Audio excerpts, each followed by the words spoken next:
think it's you, Peter. Me? Okay. Yeah. Some scratching. Hello. Okay, Yeah. welcome everybody. Hello. Hello Yes. to everybody. Hello, Oleksandr. How are you? I'm I'm good. fine. Very glad to see all of you, friends. Yes, lovely to see you. I saw you last year at this event. And hi, Emil. Good to meet you. Hi. Yeah, you too. And hi, Peter Heine. How's the game going? First of all. You're talking with me. Computer says it's a draw, but Magnus has some practical chances. It sounds like any kind of Magnus game, right? Yeah. Thank you for coming on the stream. Okay, I'm just going to let you all chat.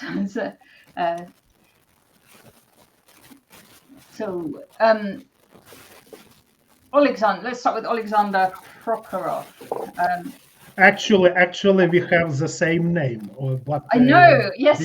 Different. That's a typical Ukrainian problem with writing in English. Yeah, probably I faced probably more than 10 different variations of writing my name. Yeah. So with him we have exactly the same name. Yeah. So for me, it's good to name be Sasha, yeah, because I'm much younger than Oleksandr, so it's fine for me to say Sasha. It's okay. Sasha. For me the same, but as you wish. Yeah. Yeah. Where are you all now? I'm the only one not in Ukraine, if I understand it correctly, right? I think so, yes. I'm in Kiev. Ukraine, but I am in England. Greetings from Lviv. But yeah, Hello from Kiev. originally I am from Kiev, yeah, but right now I am in England. Yeah. And where are you, Emil? I'm in Kiev. Oh, I'm sorry. I'm in Kiev right now. I just came back from Donbas. Yeah. And what's the situation? How is it there at the moment?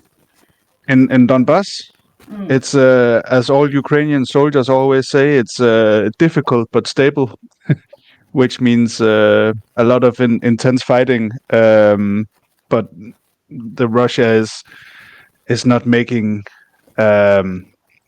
huge gains. They're making small tactical gains on the battlefield near Chasiv Yar and further down south, and have mostly been stalled in the northern region of or the northern area of Kharkiv. It seems like so the new offensive that they have opened around Vovchansk and Lipsy has been more or less stopped. And it seems that Ukraine is gaining some of the lost areas back, but obviously this comes at an enormous cost of lives, and I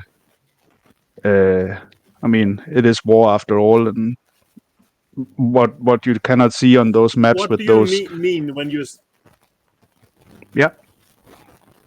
I wanted to ask, what do you say when you have just been in Donbas? How well? What did you do there, and how close were you to the actual battle zone? Well, so we me and a French colleague called Guillaume Petac, we stayed in Kramatorsk for most of the time. But we went to so Kramatorsk is probably it's the largest city on Ukrainian controlled territory in Donbas. It's the regional center and has been the regional center since Donetsk was taken in 2014. It's about 30 kilometers, I think, from the front line near Liman. But we also went to Konstantinivka and Drushkivka, which is, I'd say, maybe 10 kilometers from Chasiv Yar, which is now the most active piece of the front line. And then we went to an artillery position near Chasiv Yar. So that was probably, they said 3 kilometers from the front line, but I'm not really sure how to evaluate that because I didn't have my phone on, and I don't really I didn't have location tracking on, so I don't really know where the artillery position is, except that it's in the direction of Chasiv Yar. So yeah, and we spoke to a bunch of soldiers and units out there, and they all say the same thing, that the fighting is very fierce, but that it's relatively stable for now, that Russia is not achieving their main goal in the area, which is taking Chasiv Yar, what's left of it. And there are some good news as well, that the artillery crews, both the artillery crews we talked to in near Lipsy in the Kharkiv region, and the artillery unit we talked to in Chasiv Yar, that they seem to be receiving at long last, they seem to be receiving the ammunition that was promised to them by their Western partners, and which has been delayed for 6 months in the U.S. Congress and was only approved at the end of April. So it's looking a little better. It's looking like Ukraine has improved. Well, not Ukraine has improved, but their chances have improved, and their work has improved for the Ukrainian army. But obviously, it's still extremely tough, and we heard some horror stories about the zero line front line positions in Chasiv Yar, where one story, which is hard for us to confirm, obviously, but a story of a unit that has a soldier who has been stuck at a frontline position for 1.5 months because they don't have the armored personnel carriers to get him out. So they fly food and water into him with drones, and he has sustained minor injuries. So he's basically stuck somewhere in a trench, and we've seen some casualty lists, and I mean, the fighting is very rough in Donbass right now. Maybe also we should introduce Emil. I think the rest of us is kind of well known in the chess world, but while Emil is probably more known outside the chess world. While you are a chess player, you're mainly famous for being a journalist, and well, especially for actually being shot and during the first days of the full-scale invasions in Ukraine, right? Yes, that's right. I know it's well, I was shot, so there's that. four times at the third day of the invasion, and it's also true that I am a chess player, although I'm only rated 1400 on chess.com, so I'm not gonna be doing any commenting on the games if I can avoid it. But yeah, on the third day of the war, I was wounded and shot 4 times with my colleague from Denmark, Stefan Weigert. We were in the city of Akhterka near Sumy, which is also quite close to Kharkiv, when an unidentified gunman, I suppose, opened fire on our car. But I got out of it alive, and this is my first time being back working as a journalist in Ukraine since I got shot. Been here for a month now. Back again. Huh? You must be very frightened to go back again. Yeah, but I was also super frightened last time, so nothing has changed. It's scary as fuck. Sorry. It's very scary.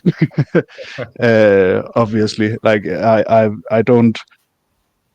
When I hear all the war correspondents talk about how bravely they rushed into battle, I'm always like, nope, not me. I just I'm always super scared when I do stuff like this, but it comes with the work, so it is what it is. But yeah, I was wounded quite badly. I was shot in my right leg and my left leg and my left butt cheek and my back, and was then fixed up at the local hospital before being evacuated to Poltava, and then from Poltava on a night train with 6 ibuprofen to share between me and my colleague to Odessa, which is a 12-hour ride across the country. and from there we were taken to Denmark, and then there was a long, boring story about me learning to walk again and stuff like that. And I was, I guess I was in Denmark for a year after being wounded, except for a short trip to Thailand. And then in May, I was in Ukraine again to write a book about the Bucha massacre, which unfortunately will only be published in Danish, as it is now. And yeah, now I've returned to work full time as a correspondent for one of the Danish newspapers here.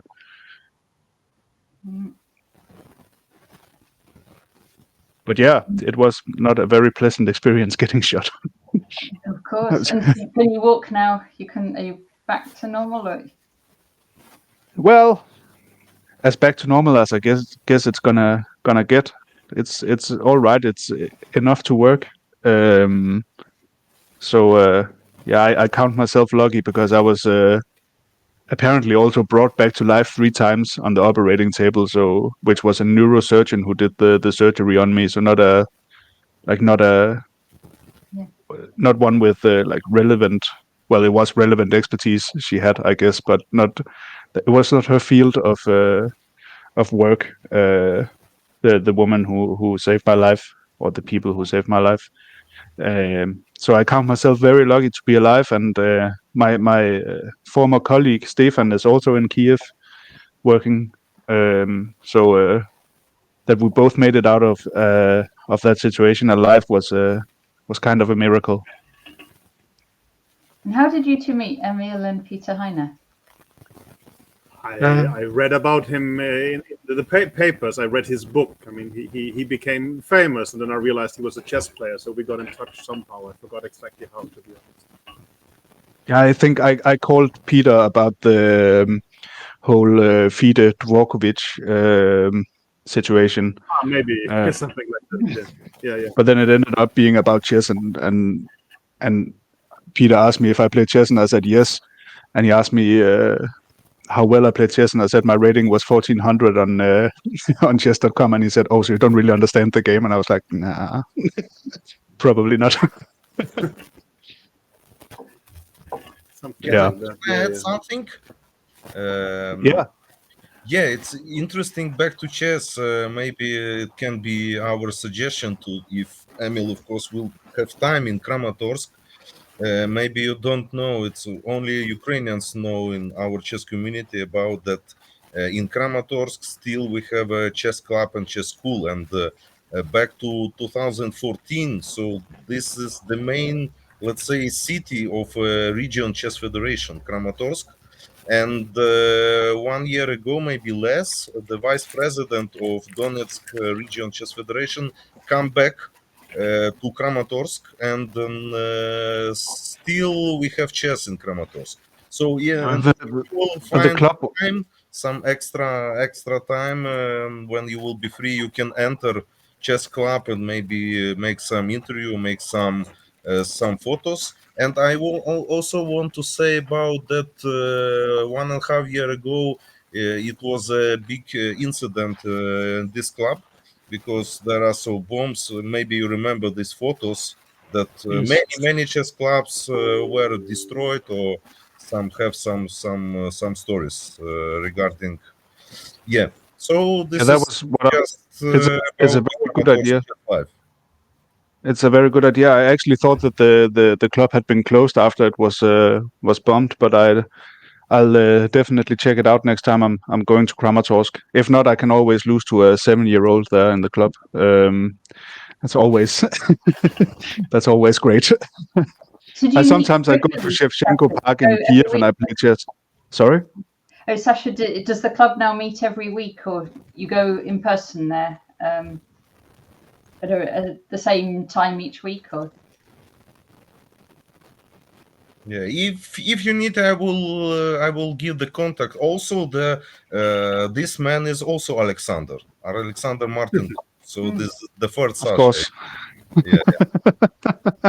But Emil, you are saying you're playing in the park in Kiev. So I mean, it's also, you know, from living in safe Denmark, we think Kiev is a bit unsafe. But you're just going to the park to play chess, yeah?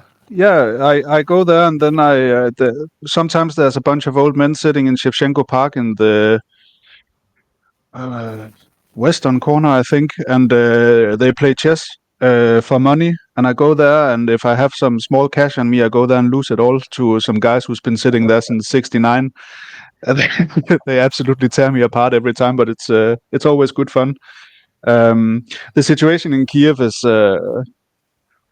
is kind of stable right now. We had I've only spent 10 days of May in Kiev, but so far we have been relatively unbothered by alarms, and I think one of the reasons for that is that a lot of the attacks that was directed towards Kiev before the drones and missile attacks has now been directed at Kharkiv instead. So the safety we feel in Kiev right now is on borrowed time, and it's on the expense of the citizens of Kharkiv, I'm afraid. But for now it's summer in Kiev, and it's green everywhere, and yeah, it's pretty hard to tell that there's a war going on in Kiev, but it has its. I mean, it is like it ebbs and flows. It's last year as well in June, I think they recorded 20 missile attacks or air attacks in a month. So for now, we're just happy that Kiev is quiet, and then at some point, I'm sure that the Russians will remember that Kiev is still a city that exists and needs to be, in their eyes, removed from the map, and they will get back at it at some point. But right now it's totally safe most of the time. We had one air raid, like one alert this morning, and there are alerts, but I think it's very rare these days that anything actually hits Kiev. So it does feel pretty safe here, but you travel for 4 or 5 hours to Kharkiv, and the situation is completely different. It's also one of the things you have to remember about Ukraine is that it's an enormous country. If you like took Ukraine from the map and then placed it over Europe, like the sheer size of Ukraine is enormous. So the war affects different parts of the countries in many different ways. And the front line is 1,000 kilometers long, and there's 700 kilometers or something like that, from 600 kilometers from Kramatorsk to where you can always hear explosions to Kiev, and from there to Lviv, and where there's also 600 or 700 kilometers where it's also very quiet. So the intensity of the war, it varies from where you are, and it varies from time to time. Sometimes Kiev is getting hit a lot. Sometimes it's not getting hit at all, and I hope that right now we're in a period where we don't get hit a lot in Kiev. Emil, can I ask you, please, what about what's the situation with electricity supply in Kiev? Because I've just communicated with IM Viktor Sklerov, our streamer, who broadcasted stream in Ukrainian from our event, and he messaged me that unfortunately he had to stop his stream because no electricity, no internet in his district right now. What about your place where you live right now? So I live close to Lukyanivska, and I live close to the old weapons factory, Artem. So I don't think we get power cuts because I think it's on an old Soviet electrical grid, so that I live in an old Stalinka and next to a weapons factory, which has its ups and downs, but we have heating and we have electricity in this apartment in general. I think we had some power cuts in Kramatorsk, and I've seen multiple messages and posts on Instagram and Twitter about people having power cuts in Kiev. But personally, I have not seen it yet. But I mean, everywhere you go, when you go to a cafe, they have a generator standing somewhere. So power cuts is definitely something that is happening, and the problem with the power cuts right now is not. I mean, of course, it's a problem. There's a reason that we invented electricity and that we are so happy to put it in every home and every business. It's important for a city to function, to have electricity. But right now it's summer. The problem will start when it starts getting cold again, and if we are unlucky at the end of September. And if the power situation has not been fixed by then especially houses, not as much apartments, but especially houses will start becoming really, really cold at night, which would actually pose a serious danger to a lot of people. So that is the main concern with the power situation in my eyes. For now, I don't notice it that much, and when I haven't been in a place that had a sudden power cut, except for Kramatorsk. But I know that they happen, and I know they happen in Kiev as well. I just haven't noticed yet.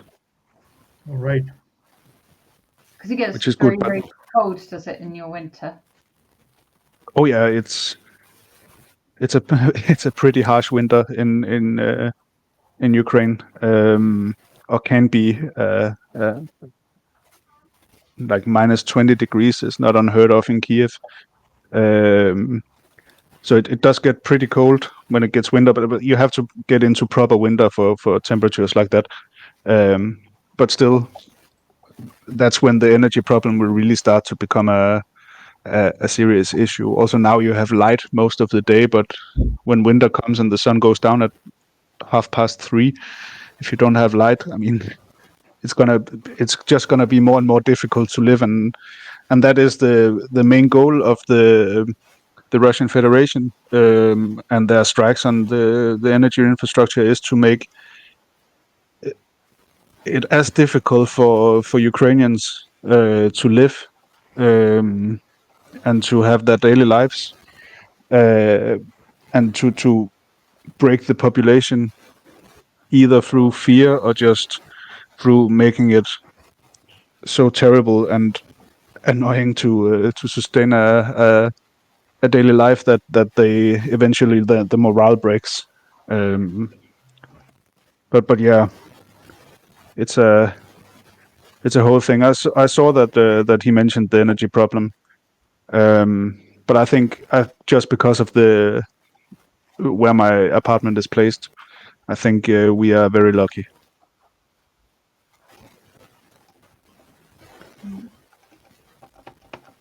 And Sasha, is your main job? Do you do chess for your main job, or do you do other things? And is that carrying on as normal? You're on mute. Yes, sorry, I was on mute. Yes, mainly I was in past. Let's say I was a professional chess arbiter. I'm crossing the world everywhere. So it was let's say it was a such career in arbiter chess world. So now I need to function, let's say, in new my activities. So as a trainer. So this is the only way how to survive in chess. If you are full time in chess, so you need to be active. So and now the whole my time I'm trying to train somebody, to teach somebody, to find some new pupils. So it's kind of interesting experience for me now, because in past I have some pupils, but it was not like to say a professional something. Yeah. So now I'm trying to be professional in training.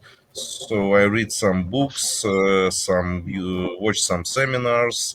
So I'm trying to be active in this, and also I reactive my, let's say, chess arbiter life here in Ukraine, because we return to some big events. So it's hard to organize it in our life, because the main problem is that chess players don't want to go to play, because it's many risky now because of the mobilization time, electricity, some let's say logistic, maybe money also. It's important to go somewhere. But we're trying to organize some little events, some big events. Okay, let's see what will happen in future. Maybe this year we will have some changes in Ukraine Chess Federation, and maybe we will have some reactive our chess live here. Yeah. And like your training that you give, is it online or in person? Like, could say people watching the stream? Basically online, but also I have some small pupils aged 7, 8, 9, 10. So this is not a big, let's say, level. For them, it's just the beginners, but I'm trying to help them to understand the philosophy of chess, to love chess in some way. Yeah, I don't have a motivation to also, when I speak with parents, to make that everybody will play like Magnus or Garry Kasparov, or they will become world champion, because it will be like a little lie. Yeah, so it's better to be in chess, just enjoy the game. Yeah. Yes, just to enjoy. It's in this age, they want to play, they want to be active. Maybe parents later will decide. Yeah. Okay, Sasha, what is the next big event you are going to organize? Probably devoted to memory of Vadik Malakhatko. Okay, it's a tricky story about this. If you want to ask first, I want to announce that in Kiev from 22 of June, so it's kind of 3 weeks. In 3 weeks, we will have a big event. As you know, it is Olympic Day, 23 of June. This is Olympic Day, and this will be like a special event for Olympic Day. It's some kind of new for chess, because, as you know,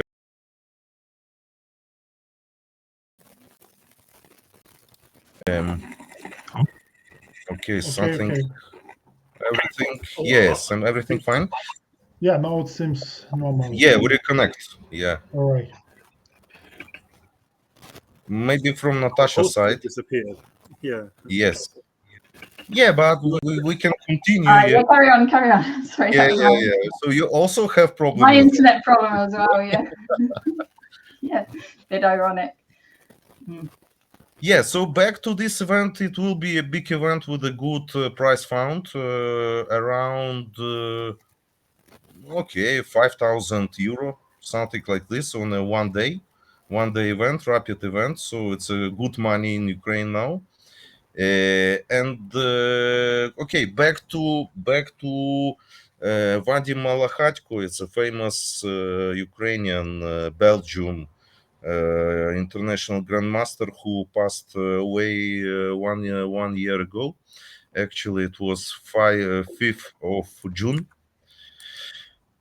So it's a big loss for chess in Ukraine, and also for Vadim last years, from 2020, when we have Corona time, he decided, let's say, restop his chess life, because in that time we as players, arbiters, we cannot travel much. So he decided to organize a lot of events in Kiev. And together with him, we made a lot. It was a famous events. Also, we have FIDE support. We have supports from other people, some private activities. But we lose Vadim 1 year ago, and this This year, such people in Kiev decide to organize Vadim Malakhatko event. I think it will be not. It will not biggest event or some with a good prize fund, just for memory of Vadim. But in September, when the situation in Kiev will be stable, back, as I say before, we have a problem with mobilization. It's a long story here now. So people, okay, not people, men age from 18 to 60, they are scary to go somewhere to actually to supermarket, because they can be treated by the soldiers. So I don't want to say about this. So I believe in September, maybe the second part of September in Kiev, I will organize big event with classic standard time control, also with a big money prize fund. Okay, let's see. Let's see. Let's wait about announce. Actually, till now, I don't have. I have an idea and I have some money for this. But me and my colleagues needs to wait how to make biggest event in memory of Vadim Malakhatko. And also I want to invite some international chess players, yes, from other federations. Maybe we will find some guys who are not scared to go to Kiev and play chess in memory of Vadim. Yeah. Nice. This is I'll my. come if there's a kids table. I'll come and I'll join.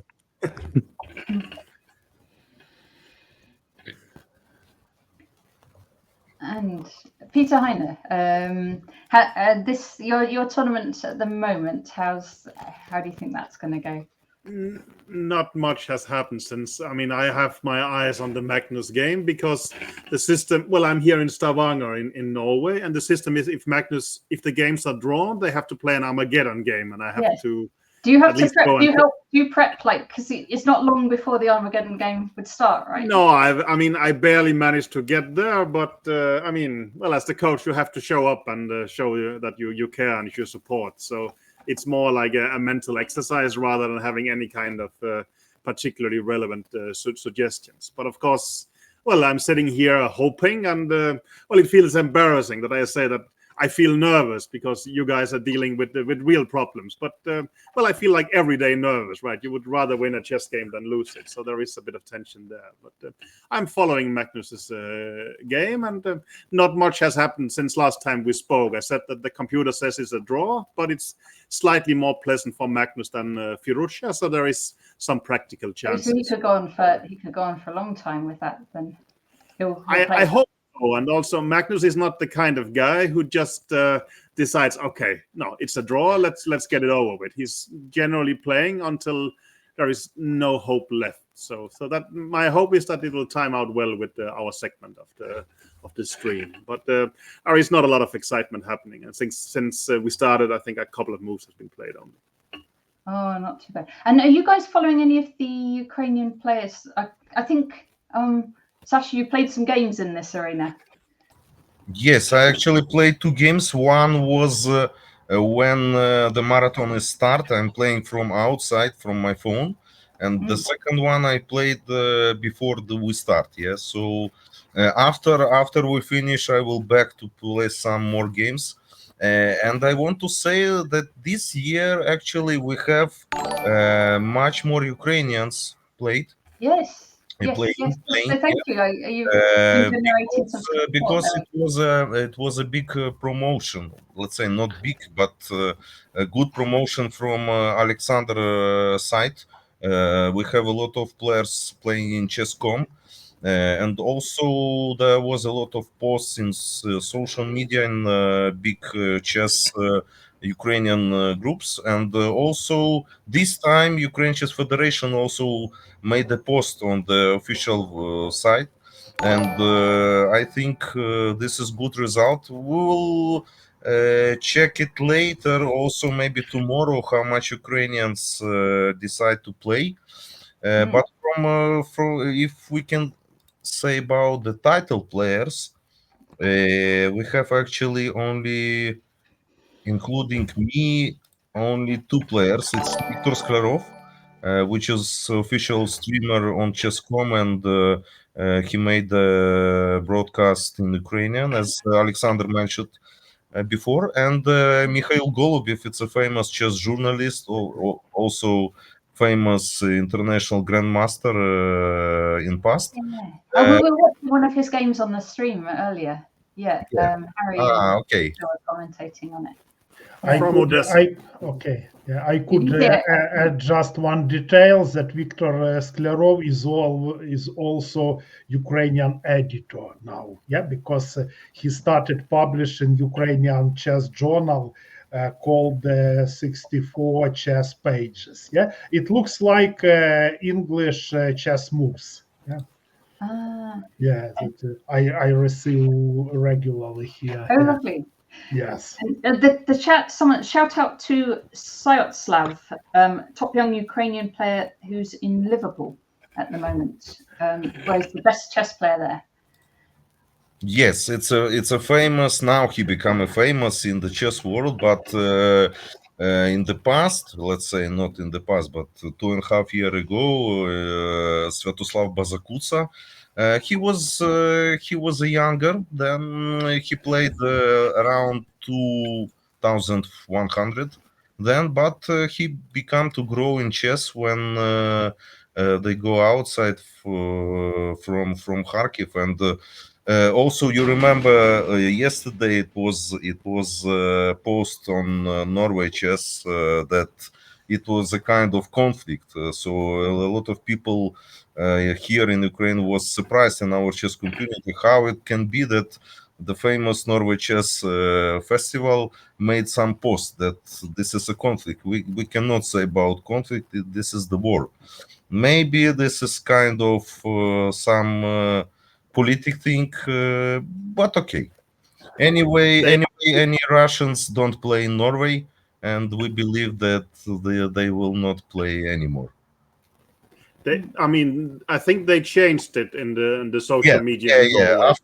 After somebody posted, maybe it was you. Yeah, I know. Peter, no, it wasn't me, but I saw there was some scandal, and while I fully agree with you on this one, Norway Chess is actually one of the few tournaments that have had a principled stand on Russian chess players. They haven't invited anyone since 2022, is my impression, if I remember correctly. So, what is your guys' opinion on this with Russian chess players? It's a matter of principle, or you don't care much, or how do you see it? Sure.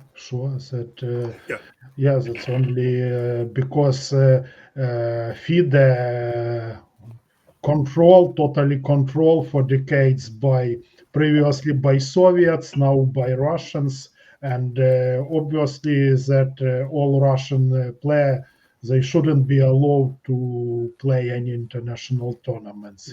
Because because before the war, Ukraine was in top 5 chess federations in the world. After United States, China, India, and Russia. But now look at the situation in Ukraine. What happened with our chess players, with our juniors, with our coaches? So. No, I see that more than 100 players has changed federation, for instance. So it's and of course many of the strong players. I also, if I can add something, I hate it so much when people say that they don't want to mix sport with politics, or when they don't want to mix, in this case, chess with politics.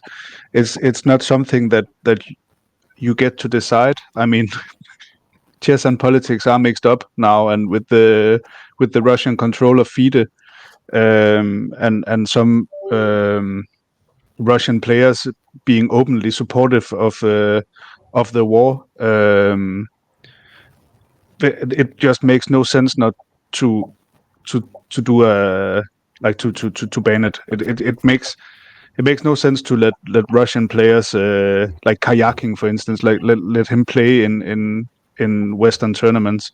Not that he's close to playing in tournaments in the West, but it would make no sense that he spends half his time supporting the war against Ukraine, and then he goes to nice hotels and play chess tournaments in Europe or the US or whatever. I mean, the chess and the politics have been mixed by someone else, and now you have to act accordingly. If I can add from my side, so I have my own direction and opinion about this.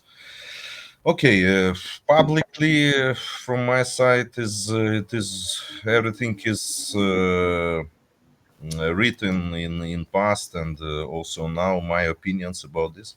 But I want to tell you one interesting thing. The whole story of this, what is happened now with this FIDE flag, which Russian players use to go somewhere to play. Yeah, just they use it like they go to some event and later they come back. Yeah, and they can move every time they need. Yeah, so it's very easy. This is a tricky from FIDE, and my opinion is that in past.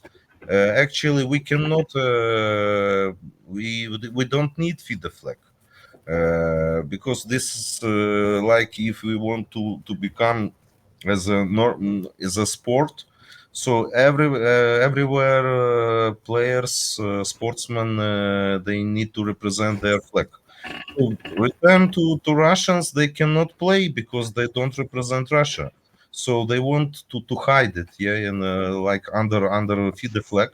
And back to me, I have one, let's say, this is not a problem, but it was some little problems in past when some Ukrainians in our chess community attack me. So I'm a general secretary in IPCA. This is International Physical Disabled Chess Association. We are affiliated to FIDE. And the main goal for us is to let for disabled players play chess. And when everything is start in February, we have our general meeting regarding this. When, of course, when FIDE made a statement about the FIDE flag and that Russian can play or blah blah blah, it was a long story back in past. So we also have a problem. What we can do, yeah, because. Our organization, we have a lot of, in our organization, we have a lot of Russians, disabled players, a lot of world chess champion in physical disabled. So we have a problem. What we can do? Yeah, let them play or not, or we need to exclude them. It was a long story. Okay, we decide that they can play in FIDE flag. Okay, my opinion is stable that they need to play because it's a it's they are not politicians, they are not under propaganda. Yeah, so this is just disabled players, and if they want to play chess, we need to give them this possibility. Yeah, but in this case, Ukrainians don't want to play with Russians. Yeah, now the situation changed, but this year we will organize our next World Championship in Armenia. But Ukrainians, unfortunately, will not come, not because of that Russians will play, but because they don't have money. So Ministry of Sport doesn't support chess in many other things, and also in disabled chess, and that's why they don't have money to come to Armenia and play. Yeah. I could add another detail that Ukrainian national team won European Championship in 2022, just a few months before the war started. But in 2023, yeah, that Ukrainian team couldn't play in the European Championship won by Serbia, but without Ukrainian team competing. Yeah, for reasons that Oleksandr mentioned, that no funds and no players, unfortunately. I would ask Emil there. I mean, you have lived in Denmark, but also in Ukraine. Is there a noticeable difference in sort of the attitude towards chess? I would guess so, but you know better. I mean, I think chess is much more widespread here. In general, I think having visible chess clubs is the largest difference. In Denmark, it's sort of a small hidden community.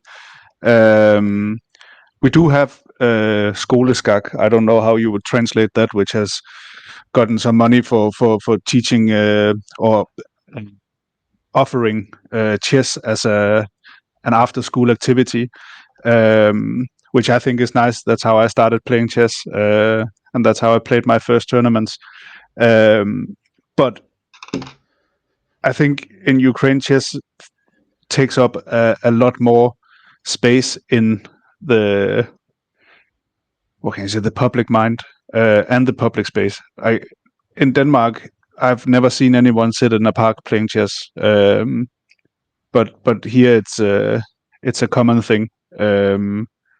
I've seen it not obviously mostly in Shevchenko Park, where I go to look after people who play chess, but also in other parks. So I think chess is more respected here, but we are also in Denmark. We are also an incredibly wealthy welfare state, so we can afford a lot more than Ukraine can afford in terms of supporting chess and chess federations and chess for school children, especially because we are also not under attack by the second largest army of the world.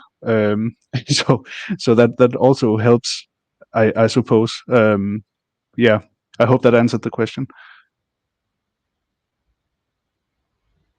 You're on mute, Peter.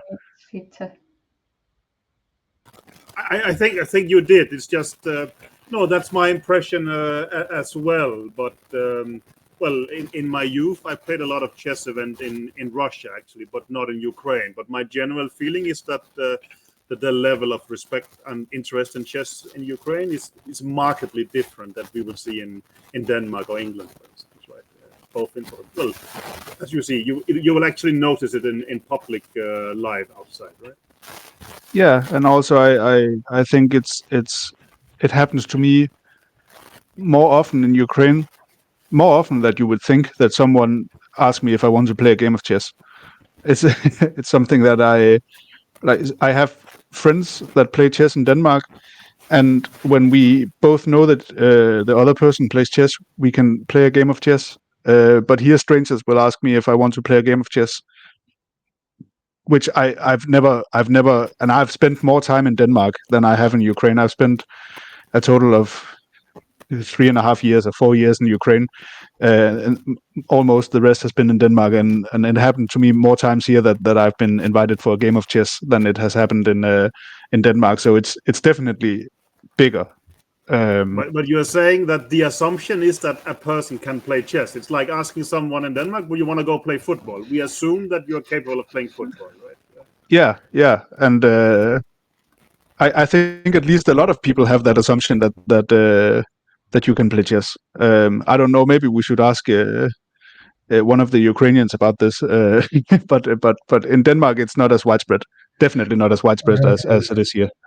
All right, but I can tell you a lot about difference in the chess life in Ukraine and in England. Yeah, because that I personally experienced. Yes, that's the point. Telling about the UK, probably Natasha could tell the same. The biggest problem that chess is not recognized as a sport in the UK, right? Yeah. Right. And as for me, it's shocking. It's not understandable. Yeah, because I cannot find any ground for discussion. Yeah, because chess has been recognized as a sport by International Olympic Committee. Yeah, so what I don't know why some government servants could have another opinion. That's for me, it's not understandable. Yeah, and that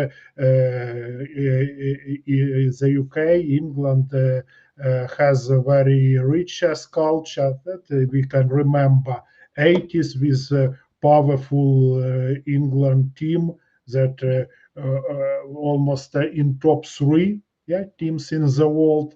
Yeah, but now very sharp decline.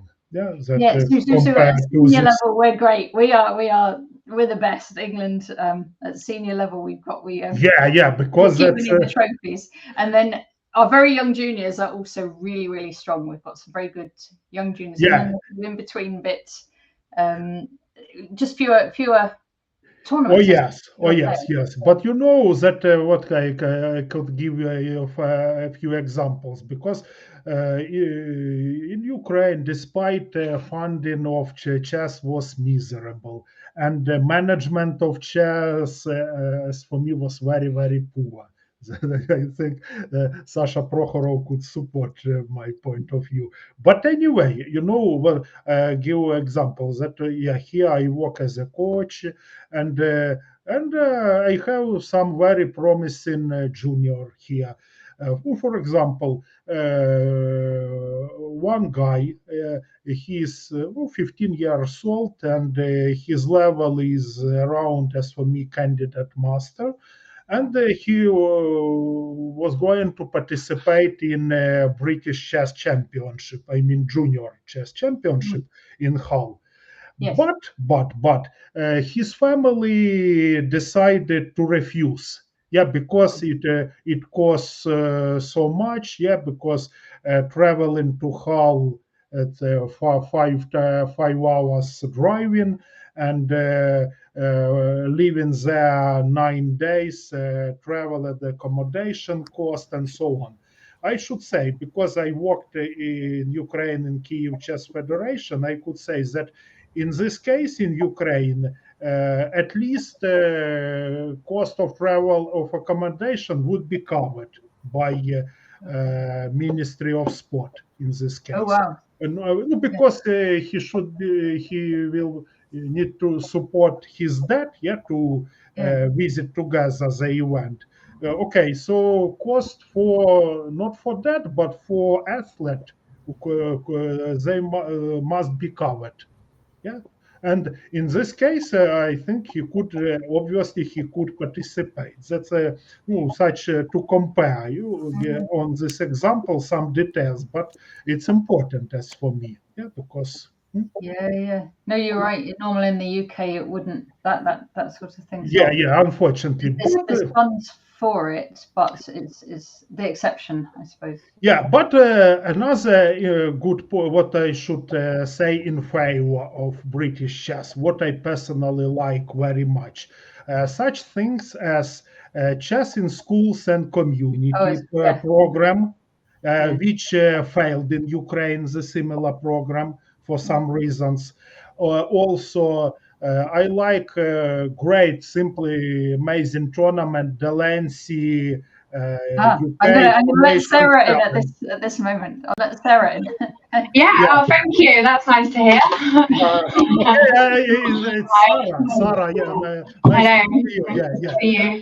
And also, what I personally joined that in England there is club system and club leagues and competition, regular chess tournaments, team tournaments, clubs competition. And for some reason in Ukraine, club chess system died a couple of decades ago. Yeah, that's what I would quickly give such three big interesting details. Yeah, to compare. Yeah, chess life in Ukraine before the war. Yeah, important moment. Before the war, but now there's not the funding isn't as it was. Oh, yeah. Now funding is zero. Yeah, because all money goes to the war. Yeah, it's obvious and understandable.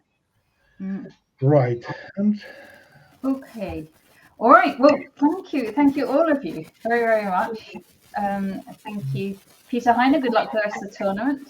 Thank you, Emil. Please stay safe. I won't. Thank you so much for telling your story and going on. And thank you, Sasha. And hope your big tournament goes ahead in September. Really exciting. And thank you, Oleksandr, for all your insights on Ukraine and English chess. So yeah, thanks to all of you very much for coming on. Sure, thank you. And thanks again for your support, Ukraine, and this marathon. So it's an important event. Oh, thank you. Yeah, many thanks. Yeah, for British chess community and British nation as a whole. Yeah, for the support of Ukraine. Thank you. Bye. Good evening. You okay? Hello, I'm good. How are you? Yeah, perfect. Thanks. I was just having a look at some games, but I don't actually recognise lots of the usernames. Yeah. Okay. Well, now, are you going to be? Oh no, John. When John comes, he's going to. Yeah, he's going to share the screen. But if I share mine in the meantime, and we can just see what's going on. Fingers crossed, you've got the kids to bed. Got the kids to bed, all right. I hope so. You never know. All right, let me just see if I get. I've got one that's there. We go. Here we go. How old are your kids now, Sarah? 2 and 4. Oh wow, Shreyas, hello. Thank you for making it. You're in the middle of a tournament at the moment. Yes, I am. How's it? I have no idea whether this is a good or a bad question. How's it going? Yeah, it's going fine. Could be better, of course. But okay, I'm on a plus score after 5 rounds, so I guess I'll take it. Wow, nice. Because you've been having such good results recently. Fantastic. Yeah, I mean that's debatable, but I guess we can say that. Yeah. Okay, I'm gonna see where people see it. Right, I'm just looking at the standings here. Yeah. So, right, I'm going to tell you. John's joining. Okay, let me let John in. It's David Hayden at the top now. Hi. I'm going to share my screen, and I'll let you share, John, and then I'm going to actually head off. But welcome, lovely to see you all. Hi everyone. Hi Natasha, Shreyas, Sarah. Hello. Hi. Evening. Good evening. Okay, shall I? Am I sharing? Yes. Okay, I think someone might have a tab open with sound because I can hear a little bit of an echo. So yeah, let me have one check and then carry on, and I'll message you if there was. Yeah, so that if you just go to the tabs. Yeah. So if anyone's got the stream open, if you just right click and mute that tab, that'll sort it out. I haven't got it. I'm gonna close my Twitch. It ends up being me, isn't it? Yeah. If you share your screen, then I'll nip off the stream. Yeah, just a second. Yeah. How's that? Let me put that on the screen. There we go. There we go. Okay. So good luck all. I'm going to head off and enjoy your stream. Thank you. Bye. Yeah, thank you. Okay, welcome everyone. So first things first, don't forget to support and donate. I think the links are in chat. I think also if you're on Twitch and you go to Natasha's about page, the link is on there as well. Okay, I can't actually see you, Sarah and Shreyas, because I'm sharing my screen at the moment. Oh, could you jump in at Jan versus Charlie story? That just looks really interesting. And Jan's Let's have a look, shall we? Junior, yeah, that'd be fun to look at to start with. Jan's smashing it at the moment with his chess performances. Pawn endgame. Over to you guys then. Yeah, this is far too complex to analyze. For me, A5 now any good or not? I thought King A5. Maybe there should be like some pawn break, maybe, but it's hard to say. Calculations required. Yeah, okay, King A5. It looks interesting. That could be the race, couldn't it? King A5. Yes, King B3, D5. No, he's not gone for it. They're just going to repeat, are they? Black is a pawn up, so... Yeah. Yes. Okay, I think... Yeah, Black. King C5. Yeah, E4. Here we go, breakthrough. What's happening? Ah! I mean, still nothing. Yeah, White's very cleverly got some sort of fortress here, I think. Yeah. I just find it really amazing that in King and Pawn games you go pawn up and you not necessarily winning. Yeah. Oh, what about? Well, Black was tried his best there going. Yeah. Inside was playing for the flag. Oh, that's a bit. I don't like that. Is there going to be some dirty flagging here? Yeah. No. There's no increment. Yeah, oh, good. That was well defended then. Okay. Should we take a look at the quick look at standings actually for the moment? All right. So it seems that at this early stage, I suppose we're 3 hours in, David Hayden's leading with 116 points. So Gerhard, I think that's Danny, isn't it? Danny Gormally. Oh, okay. It's in second place. Not the Bishop's Sacrifice. Not sure who that is. Do you know who that is? No. In third, Keith Ockle in fourth. Queen and Pawns, I believe, is Jude Shearsby. Oh, okay, brilliant. And Pure Dashing Octopus, I don't know. Okay. Good. Let's go on to the games. Any requests for who to see? Nothing particular. 5 seconds gap.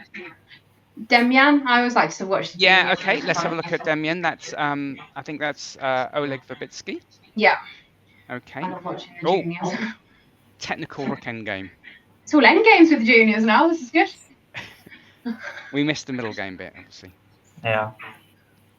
So, it's White a pawn up. Can I count? Yeah. Yeah.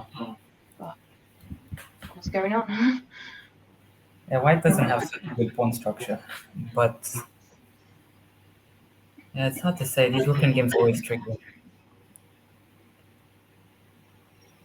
Just something's occurred to me actually. The time's on the left-hand side. Oh, okay. Just getting used to this format. Yeah. Just going to c5 to stop rook b6. Do you think that's the idea there? And then maybe rook d6? Maybe rook d6 is coming. Yeah. Yeah. This 5-minute chess is quite pedestrian, isn't it? It seems like they've got a lot of time. Yeah. Yeah. But when you get down to seconds, yes, no longer no increment. Yeah. Yeah. Yeah, that's tough. I hate it when there's no increment. So, Oleg's playing Gem DZQ. Any ideas who that is? WFM? WFM. So, from. Is that an American flag? It looks like a UK flag to me. Oh yeah, sorry, I couldn't see it properly. Yeah, who could that be then?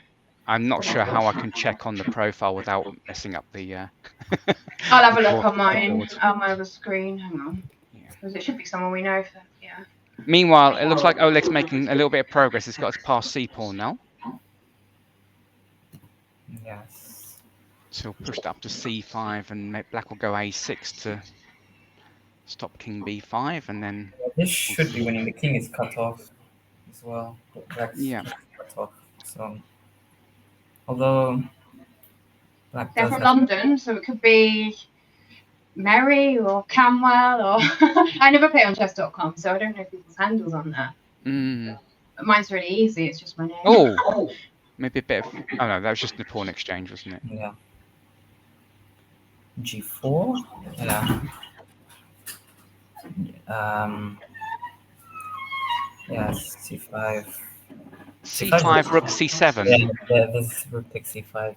Yeah, this is looking a bit tricky now, actually. But we didn't come on here expecting some technical endgame play, did we? But actually, a lot of calculations required.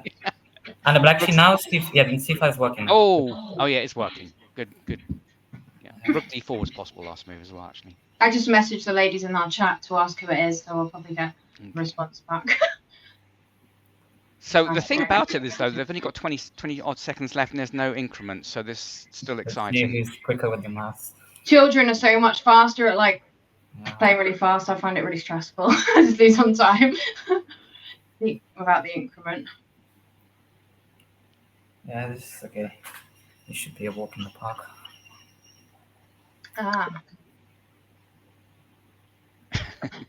No chance of flagging either. No, it should be a win. Well, we'll stick to the bitter end. Oh, what happened there? No, okay, so nothing special. I think that's a win. Yeah. Unless he accidentally stalemates. You don't like get to do queen checkmates anymore because everyone just resigns. But I suppose with no increment, you might as well play on. I think we've invested so much into this game now. We should go to the end. Yeah. Yeah, we can do basic mates in one. Well done, Damian. Okay, let's go to the games. And right, what about Keith? Because with Keith, you're not going to get any end games, are you?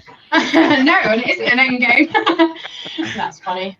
Right, this is actually that looks scary. quite an exciting position. Mated? Yeah, he's yeah, he get mated because. Oh dear. Yeah, queen E2, knight D3.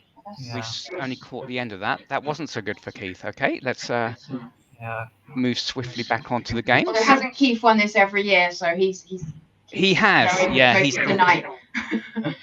He's the reigning champion. I think he's won it. I think he has the stamina for the entire 24 hours. It's pretty clever at his age to have that stamina. Like I get I also 10, 11 these days. Yeah, I played in the marathon back in 2021. I mean, my strategy was to also play for as long as possible. I think I ended up only lasting about 22 hours.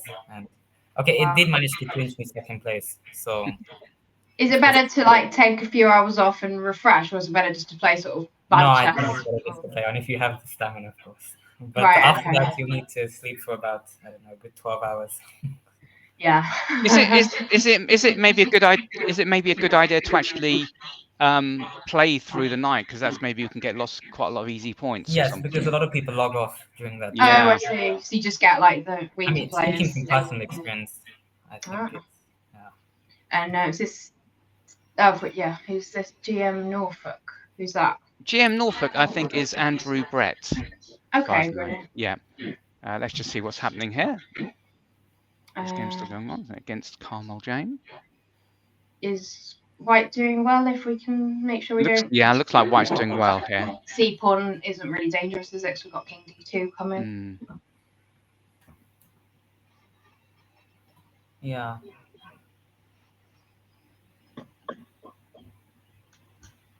Okay, it's not that clear. But White can't take the pawn on. Black cannot take the pawn on D6 yet. Although there was Rook C4. Rook C4 might have just won a pawn. So I have a question for you guys. If you've got a knight and a bishop against a rook, it's usually, obviously it depends on the position, it's better to keep like a rook if you're the one with the knight and the bishop on the board. That'll be easier to play, right? Because this can be a little bit difficult with the rook occasionally. I mean, it depends on the position, obviously, but as a general rule, would you say that? Yeah, in general in chess, you like to have sort of you like to have one of every type of piece rather than lots of one type of piece. Yeah. So if you have a rook, bishop, and knight, that's a really good team basically, because they all complement each other. Yeah. Also, the rook is a pretty good endgame player, so yeah. It's generally why it's. Nearly trapped the rook actually. But having said all that, it is. Rook H1. Rook H1 check. Yeah. That's game over then. That's a good move. Yeah.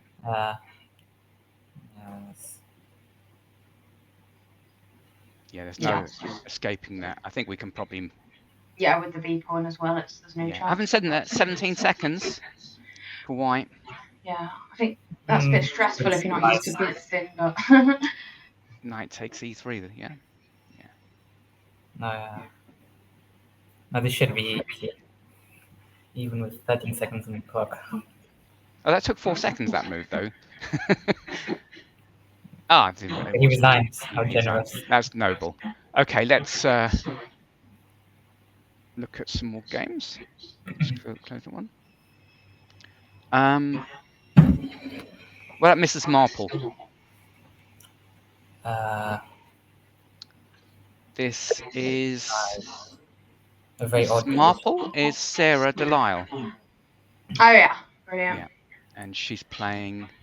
She's black. Okay. Black got the black pieces here. This looks okay. This is quite a good. This is an interesting game.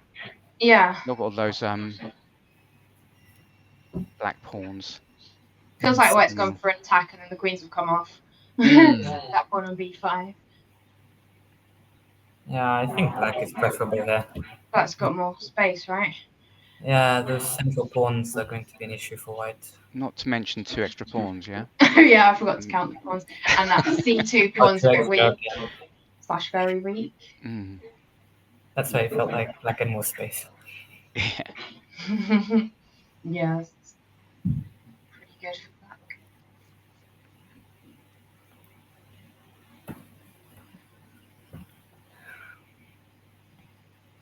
Yeah, e4. I mean, rook d2, e4. Although bishop b2. No, that's still winning. Rook takes d3, and the pawn is promoting. H5. At what point do you think people start blundering loads? And winning on the spot. Black can just do whatever. Although now, she wants to. I think this. I think e4 would still be winning, by the way. It's actually not. Yeah, now it's not that clear. It's check, isn't it? Yeah. Although, rook e4. Rook e4, knight d7 check, maybe. White's got no time as well, so I think it should. But neither have got much time, so this is slightly random again, isn't it? Black might have got a bit stressed because Black's suddenly taken a bit of time and her clock's go. Oh, that's scary. I'd be scared now. Yeah. Going through the emotions of being annoyed that you were winning. Oh no. Well, that looked like a flagging type of sacrifice. Okay, but I think black is really this is painful. It's going to be so painful. Yeah, it's a painful loss. That's so. That was painful, wasn't it? That's not fair. What we saw there was like about 90% of chess.com games, basically. That's why I don't play on it. I hate playing with writing. If I stand it, just lose. Okay, right. Let's eliminate that game. What's the top board game? Stanbad might be interesting to watch. Yeah, where's Stanbad? I saw him that's. Oh yeah, Stanbad. Okay. Yeah, let's try that. He's Stanley massively improving. Who's got the black pieces here? He's looking good for black, of course. Actually, he's our Delancey UK Chess Challenge champion, and he's entered again this year to regain his title. So that should be good. What's going on? Okay, F5. I was just counting the pieces.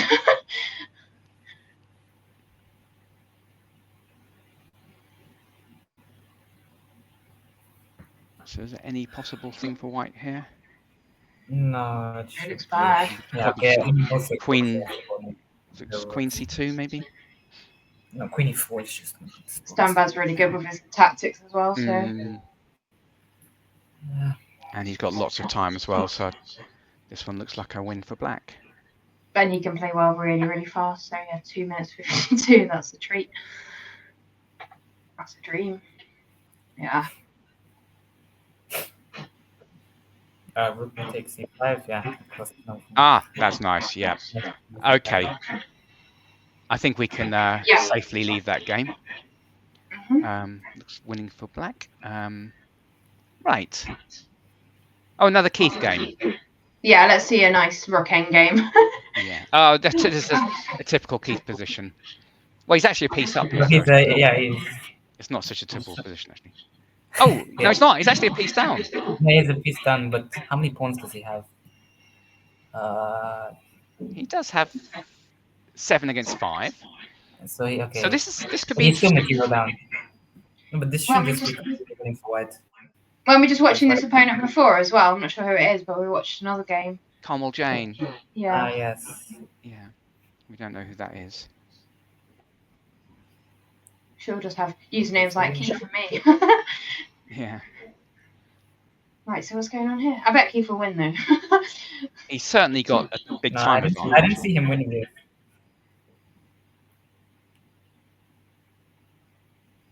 Yeah, actually, Okay, fair, 6-5. he's only got 2 pawns to be fair, so it's not really. Yeah, Yeah, take the White's just winning, right? He's got 1 pawn now, but his pawn. Yeah. He has got a healthy pawn structure. Yeah, he goes on about pawn structure, but I'm not sure. That's just take it, Okay. right? 5. Okay. He pre-moved that. Yeah, but can we just take it, surely? I don't Yeah, think just- they And then okay, we'll lose Okay, now h3. But Now it's actually level. Believe it or not, it's level on pawns now. You wouldn't think it looking at the Yeah. pawns. so, what's the easiest way for White to?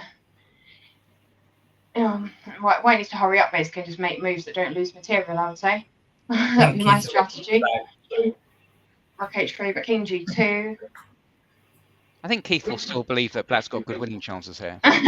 Yeah, there's that pawn mass in the centre. Oh, maybe he can go d4 and then c3 and get connect 5. Yeah, well, he needs to start bringing the king in, right? King f1 now, maybe. Tricky. Rook takes Oh, d5, but- king e6, knight e3, rook takes e4. Yeah, and that's a nice big- Yeah. pick for Shreyas, yeah. Yeah. This could be, well, this could be interesting.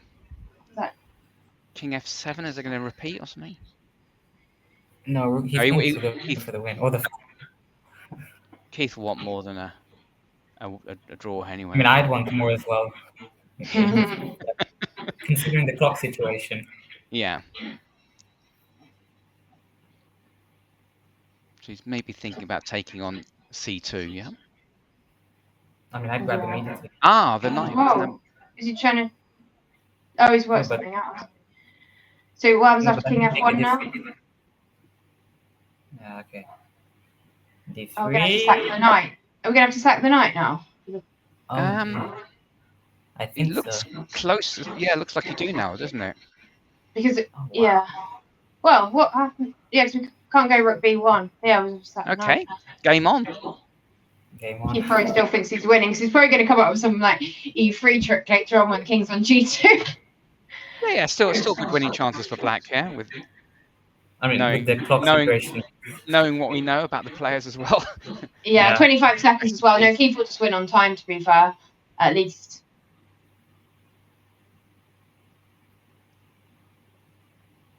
Yeah, this is a bit Oh, it's cruel, because White's going to lose on time. Wait, king h5? Yeah. And now. He might win And on maybe might win position as on well. position as well. Yeah, now he might win on. Oh, what happened there? He Yes. planted the e pawn, but Black Wait, won't Oh, what's take. take it. Take it Yeah, now. Oh, yeah. Can't get- He's trying to flag too badly, but No, I think he'll still succeed anyways. yeah, he'll still win on time, because 12 seconds, how do you? She's probably I mean- trying.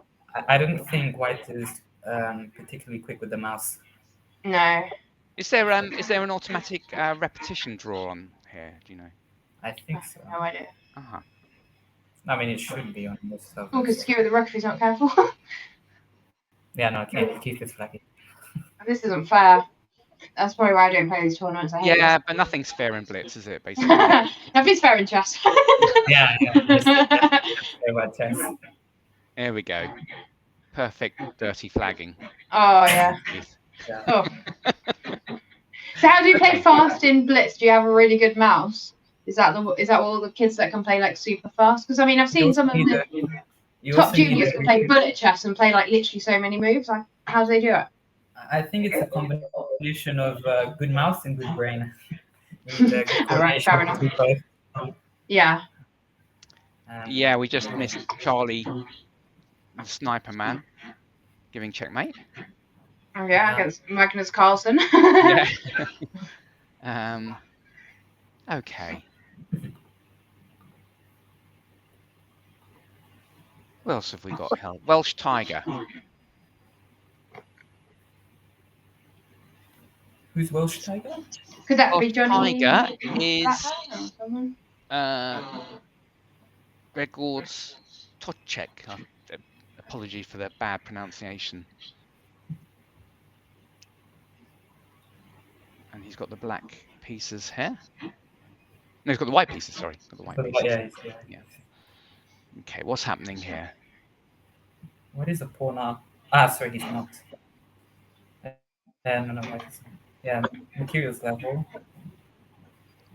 I would prefer white though, just intuitively. Hard to explain. But... That bishop on h7 is not a very happy piece. Yeah.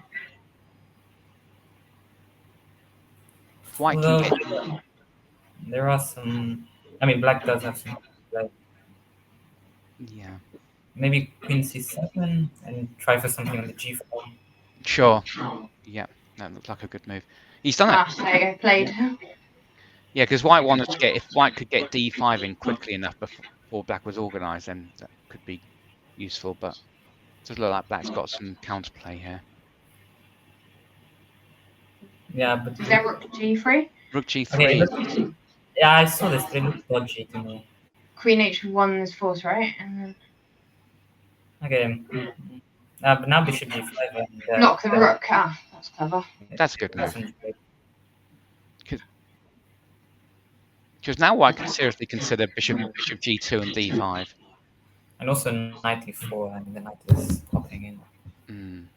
Is he trying for f4? No. Well, yeah, he could have played f4 last move anyway. It's got enough protection, but I don't think the white queen's going anywhere.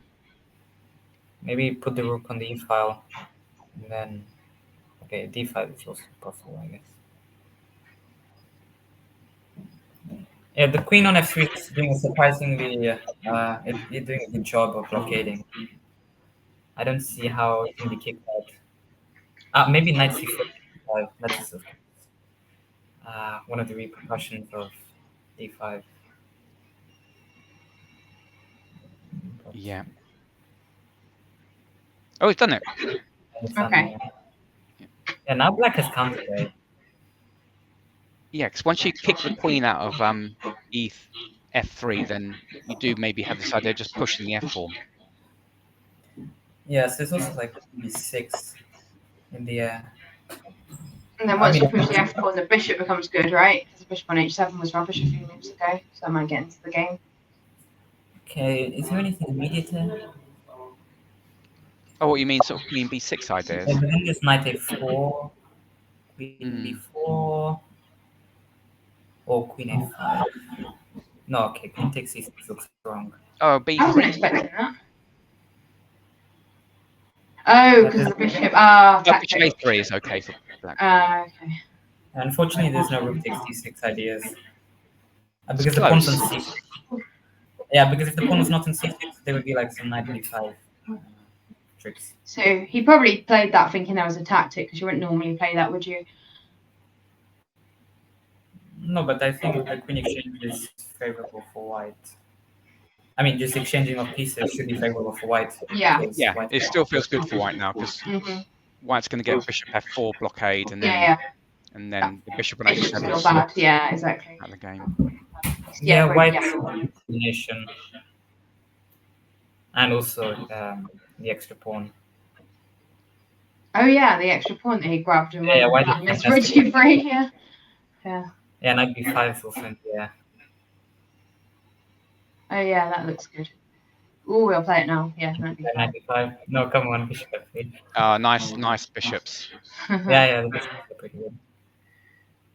Not letting that bishop in the game. The light square bishop g6. Yeah, white is really good coordination. You can go knight b5. Knight b5. Knight b5. Come on, knight b5, knight d6 check. Knight b5, rook h4. Knight d6. Take the bishop. We can take the bishop, can't we? Because then we've got bishop c6 check. Yeah. Knight d2. Okay, I didn't like that. Okay, bishop h5 is a good move. Maybe gets rid of one bishop at least. Yeah, but what was the point of? What was the idea behind knight d2? Was it like knight d4? Well, yeah, I suppose, I don't know. Now at least the knight can come here, but The extra pawn's going to be enough, I guess, to win this. Well, because if you wanted to put the knight on d4, then why not go knight d5? So, you know. Oh, Black's got a bit of play now. Knight e6? Ah, no, there's also... knight e3? Oh, no, knight e3 maybe? Knight e3. Okay. Yeah, that's counterplay, isn't it? Probably. I don't know what happens after. Take the rook and then Knight f5. Bishop c5. Yeah. Takes. Rook That's e1. hesitating. I think you've got to take the rook back, surely. No, he hadn't seen it. Yeah. You didn't see it, yeah. Oh, we didn't see it. Oh, God. It's always why did he go knight e3?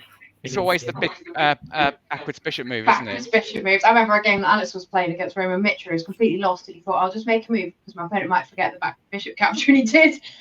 Oh gosh. Wow. Oh, that's a good game up till then. Yeah, that was Yeah. Okay. going on. What about Wadley? What's he? So Wadley, Matthew Wadsworth has got the white pieces here, yeah. And he just seemed... He's playing against Magnus Carlsberg. Who is Magnus Carlsen? Magnus Carlsberg is a good name, actually. Yeah. He's got rated 1844 there. That's a bit low for Magnus. Yeah. And why is he playing? Isn't he playing in Norway at the moment? Anyway, yeah. Shouldn't be playing on chess. Shouldn't be playing on chess. No. No, but like he said, you know, he's mentioned that he doesn't like playing classical chess anymore. So Yeah. this is the real tournament. So Yes, that's right. Yeah. Whereas the one in Norway is a cardboard cutout, probably.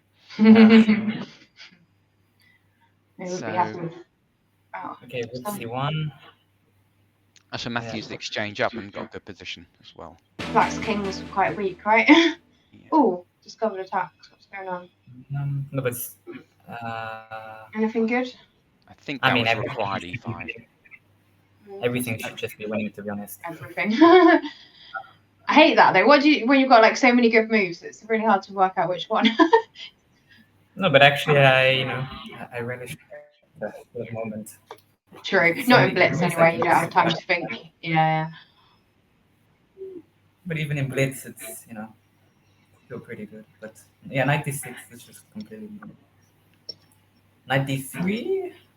Okay, it's still completely winning.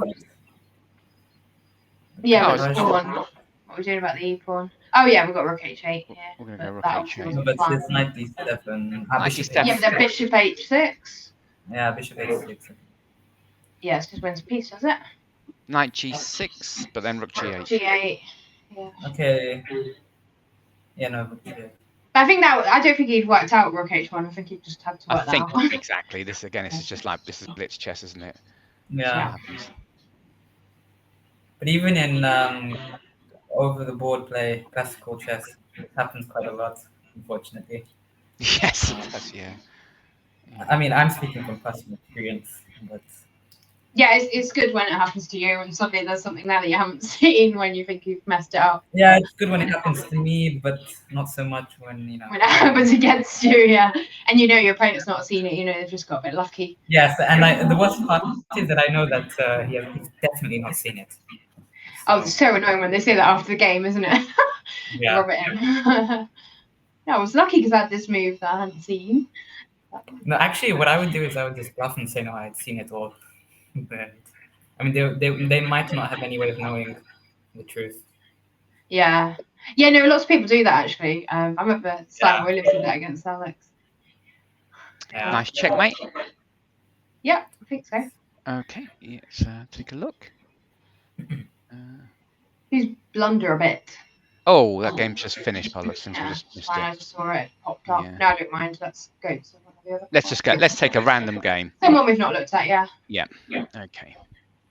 Do we know any of the there's players? Plato 77 against Johan Kildal. Another end game. Looks pretty winning for straightforward for Yeah. white. Although the time situation, again, depends. The time situation makes it interesting. Yeah. I guess you could just pre-move the H pawn. No, yeah, you can pre-move everything here. king takes a5, bishop e3, king b6, push the pawn. Yeah, so I guess that's what everyone do. They just pre-move. Yeah. Okay, but why is he not pre-moving? All of that. I mean, all of those moves. Well, maybe he doesn't know. I don't know. No. I mean, I rarely pre-move. I only pre-move when it's like a recapture. Because I don't know. But I don't play like non-increment chess. It's too stressful. I don't think I've ever actually pre-moved. Actually, I'm just not. You know, Really? I'm not. I don't, unless it's like literally they take your queen, you take back, sort of thing. It's the only way, you know, possible. Right. But yeah, I don't pre-move. I think I tried it once and it just didn't work. Yeah, And I'll just pre-move the pawn. Yeah. I probably would confidently do that here. Yeah, but don't stalemate. Don't pre-move Yeah. queen. Yeah, Oh he my pre-moved god! it. Oh my gosh. That Yeah. wasn't even a mouse slip because queen There we pawn go. was mate. Oh my god, that's embarrassing. He was trying to be like a coward, except perfect setup for the stalemate. Ouch. yeah. Okay. He had all of 2.4 seconds left as well. Yeah, That's lots of time, is it, John? a lot of time. Okay. Just what about this one? Flying. A Ferrari fan, 27, against Flying Chess Kestrel, 13. Another technical endgame. Oh, we keep getting these solid rook and pawn endings. I think this one's That's a draw. not so exciting, is it? Is there going to be some flagging here? That's the big question. So, No. so would people actually play on like a rook versus rook? Oh Yeah, no! I would Why? play on. See, I would play why? do? If I were white, I'd play on. But why? Yeah, What's like, it? White yeah. didn't have to take that pawn. Yeah, if White wanted to win, White doesn't take the Yeah, pawn. yeah, he didn't have to take that pawn. Yeah. Isn't that like, is that bad practice to do that? Is that just mean and give you a bad reputation? I don't actually know. I mean, game. I mean, and also there's no increment. So Yeah, exactly. So does that make you look like really annoying? Yeah, but person Sarah, or- this Yeah, is but when it happens to you, you know, you'd also feel the same way. So, you know, some people will do it to you, you know, you need to return the favor. Okay. So, this is so- Sarah. This is like this is basically like the Wild West, isn't it? Yeah. You know, yeah. I mean, it wouldn't appeal to me to do that whatsoever. But I wouldn't. If someone did it to me, I wouldn't be completely surprised. Basically, yeah. Right. Yeah. Yeah. It's just, I suppose, what it is actually just a problem with the actual rules. I mean, that's Yeah. why an Yeah, I increment mean, should it's in the be rules. used. So what percentage of people would do it? Would you say? A lot of players who play only online would do it because I suppose you can't look at your opponent with give them bad luck and give them a slap or anything because you're not in the same room as them. So you can just do it and Yeah, this is why I think there should be increment in such tournaments, but okay. What's the I mean, of appeal course. to like having no increment? Because like when I was a junior, it was like that, but that was because we didn't have digital clocks. But like when the increment came in, it's just great, right? Yeah, for Put some your hand up people. and claim a draw, like we used to have to do back in the day. Well, Yeah, Right, for some people, okay. actually, I know one GM. Okay, he's from the older generation. He told me that that he thinks that there shouldn't be any increment. At least in classical chess, there shouldn't be any increment. And then he said, okay, if they want to manage their time poorly, that's on them. And then he of course was mentioning David Howell, and he's like, okay, I mean, if they want to manage their time poorly, why should they get the extra 30-second increment? They should be more responsible with their time, and because it's not Blitz, it's classical, so you have more time. Yeah. maybe So, he okay.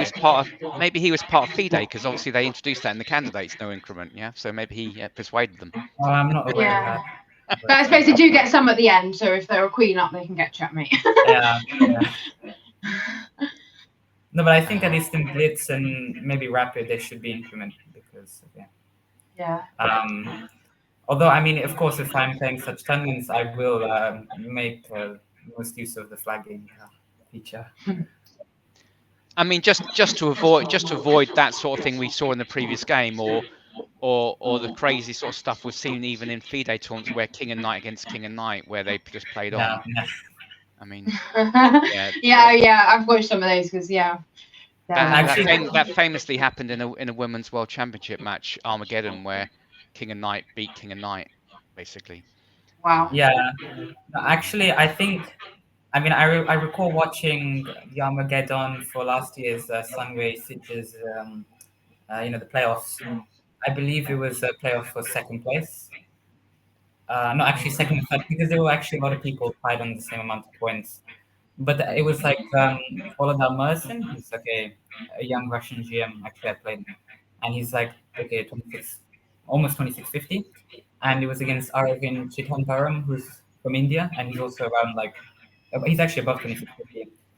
And it was quite a funny game because Mersin had the white pieces, and he was just getting crushed for the entire game. It was an Armageddon, so even a draw was sufficient for Arvind.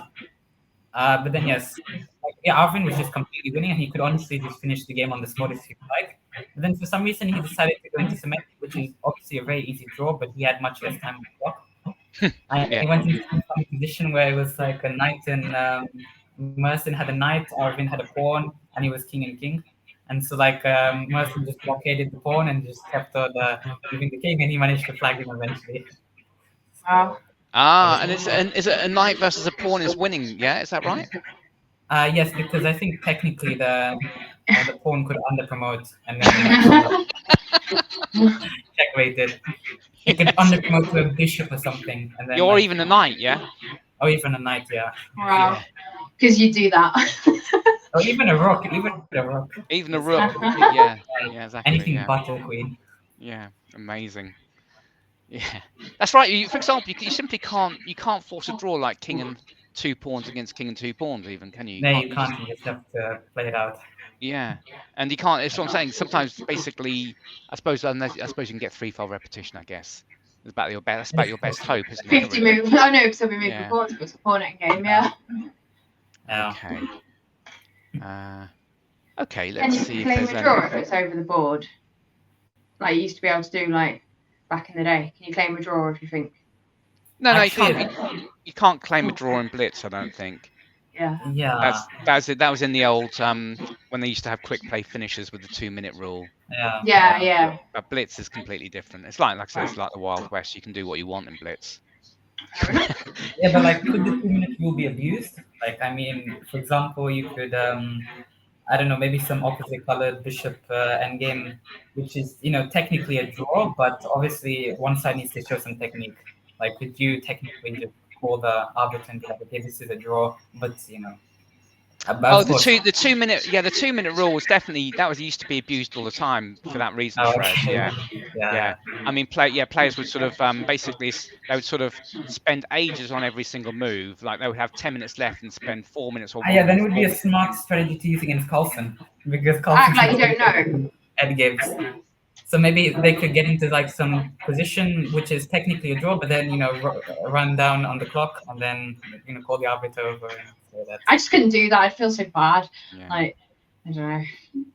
I mean, it was a little trick in that, because I think the actual draw claim was more like your opponent's not trying to win, not whether it was a draw or not, basically. I think if your opponent was just going round and round in circles, but of course, all this sort of thing is very difficult to prove, because going around in circles is quite a good strategy just to tire your opponent out, isn't it? Basically? Yeah, and Keith does that, and he does it successfully, and then normally wins from the Brooklyn game he's trying to win. Like you showed me, Yes, it's a pretty good strategy in a lot of endgames, especially a lot of people from the past. And it's written in almost every book. Every Russian schoolboy knows this. To repeat twice and then just make it seem like it's nothing, but then of course eventually you find the plan. So we're seeing a game here between Symbol Shift and Useless Stuffer, International Master Useless Stuffer. He's obviously not that useless. I think it's Tom Hinks. He's from Czechia. Useless Stuffer. So what's going on here? Counter material. I think that equal big pieces. It's white structure bad, but white's got a nice attack. Well, no, not nice. But black is some idea. Up, right? Yeah. Oh right. Yeah. So looks good for black. Yeah. And has a better structure. Yeah. Should have counted that once first. Okay. Let's see what happens. Yeah, his 2 extra pawns are not so useless. Yeah, that's true. He's also got a time advantage, so it's looking good for useless stuffer. Can't see any like plans for white to even put pressure on black at the moment. Maybe bishop f4, you can try. Oh no, sorry, e3 check, e3 check. Oh wow, yeah, that'd be nasty. That's nasty, yeah. I think basically white's just got to amass all the pieces on the queen side and just hope for the best, yeah. Yeah. Yes. King a1, rook a4, you know, Yeah. d5, bishop. Hope for the best. Yeah, just hope for the best. Yeah, I mean things can happen. Or Yeah, just so queen a6. Yeah. Well, I guess black might try and get the queen. Maybe stuff. queen a6 and then like a wobbler move like rook c5 just to see what black does. Yeah. Just to shut him off. Yeah. Actually, the bishop might come to d5. Yeah, if White's got no time. yeah, so he spent too long on queen. Spent too long on queen a6. Yeah. I guess queen queen c8. It's fairly obvious. Yeah, I thought that's just sensible, isn't it? Yeah, gotta go back again. That's okay. Yeah, I would repeat if I was black there. I mean, I'll play queen d7 and then I'll play differently, just to get that extra time on the clock. Oh yeah. White should just sack the exchange here, probably. Yeah. Yeah. I mean, okay, he's spending too much time. Yeah. Oh. Oh, What's or just that? sack a whole rook or blunder a whole rook. I don't think that's going to work. Yeah. Yeah. Okay. Game. Okay.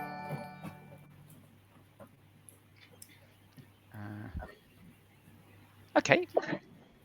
This is Gobbles 19 against Yuri Maxim. What is it with these usernames? Anyone know who Gobbles is? I did do a bit of research and wrote down a few beforehand, but Alright. Gobbles. Gobbles wasn't on the list. Yeah, you can't anticipate some of these usernames. Maybe we should get told who's who before we start the stream. You know, when people let them know. It's more fun when we know who they are. Yeah. Gobbles is going to gobble all the pawns. Oh, good joke there. So Yeah. Gobbles is in control. Seems to be the Push case. that Yeah. F4. And black's not got any time, right? Yes, Yeah. this is going to be a win. It's game over, right? Surely. Yeah. Let me just have a quick look.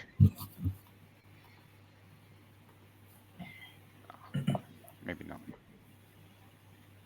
Okay, let's just move on. Right, let's look at Keith again. Yeah. Oh, a rook endgame. Funny enough, a rook endgame. Yeah. And oh, this looks nice because we're winning the pawn, aren't we? Yes. Rook takes So would we just f6. take now? Yeah, 'cause it's Ooh. check. And then now rook e6. And then Yeah, you're winning the rook other pawn. G3, Yeah, you're winning the other yes. Oh, okay. I don't think Keith would have any problems with I it. don't even think this is 10 worth. seconds. Shall we We move on? don't get to watch, Yeah. yeah. Yeah. Okay. Yeah, black should probably just resign. And there was someone actually. Ah, Richard. There we go. This username. I can get behind Yeah, this we know now. him. Richard A. Bates. Any clues who that is? Oh, not sure, John. It's a difficult one. And he's doing well, right? This is great. Yes. Yeah, knight That F4, the knight rook is on getting trapped. F4. That rook is getting trapped, but the question is, does the knight really want to even take it? Yeah, maybe Yeah, 'cause king d4 first. King d4 here. Before. Oh, king f4. Oh, that stops knight f4. I thought king d4. It's possible. But I guess it doesn't matter. He's winning so much anyway. You don't need. How did the rook get in such into such a into such a bad position? Yeah, it's like one of those puzzles. How did this happen? Yeah. Retro puzzle. Yeah. So will white play d6 and then c5? Yeah, d6. I would. Oh, black isn't allowed it. Okay. Yeah. I suppose the c5 is quite good, isn't it? Because black can't connect the rooks. So what's black going to do? I think anything's going to be good for white here. Yeah. Yeah. Yeah. King takes f5. Aren't we playing a rook ahead now? So that rook's not going to get into the game. Mm. Oh, in e6 is probably coming. E6 probably is Yeah. going to be. Yeah. Knight f4. Grab the material. Oh yeah. Mm. E6. No, knight. I mean, It's one of those where any move wins e6 now, I guess. Oh, Yes. I forgot about knight h4 to be fair, but it was probably still winning anyway. Yeah. E4. Gotta watch out for a knight fork, but E6 or E6.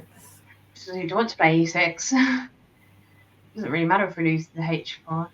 Oh, What? annoying. That was confusing. He was trying to be too clever there, and then he forgot about the E pawn. He was trying to... So He's still winning quite well, isn't he? King C5. Yeah, White's still winning, but he doesn't make the. I mean, some technique is required. Because what if he just puts his king on d7 and knight on d6 and what? Yeah, he might. And probably. Then the king will penetrate. Yes. Take that pawn first. Yeah. Yeah, it's made a bit. No, this is suddenly not trivial. It's very well. I mean, I think chess would be, but in Blitz maybe not. Yeah. No, I think it's still trivial. To be fair, yeah. Yeah, because black will probably get into Zook swing somehow. Or you can just put the rook on a7. Yeah, that should do it. He's going to go rook f6. No, knight. Knight. He loses rook. Rook f6, knight e4 check. Yeah. Knight f5. Knight f5. Yeah. Yeah. Knight f5, king b5, king d6 maybe was a chance. No, it should still be lost. Yeah. Okay. But he didn't make it straightforward basically when he lost the e pawn. Well, this is probably the best position Black's had for 50 moves. Yeah. Yeah. But he's low on the time. Yeah. White's probably a bit annoyed though that this happened, but White's going to win. Yeah. Oh, rook takes f5. Oh yeah, I was going to say rook takes f5, and then king c7. That was just easy winning, right? But this is going to be good enough. Yeah. Because d7's coming. And rook d8. Don't blunder the rook. No, don't bother. Yeah. Yeah, because in Blitz, just watch out for these knight thoughts because they can be so annoying. I was wanting to play knight. And a rook e7, very clean. I think he's just going to take the b pawn, isn't he? Oh, what about rook? Still not going d7, yeah? Rook e7, come on, rook b4, cover. He's watching out for knight d4 if he takes the pawn. Oh, what? He's made a meal of this, I'm not going to lie. He's going to win because they win on time, but he has made a meal of it. Okay, he wins the time, but it was hurting me. that was hurting. It was hurting my eyes watching the conversion. Yeah. Okay, let's just close those games.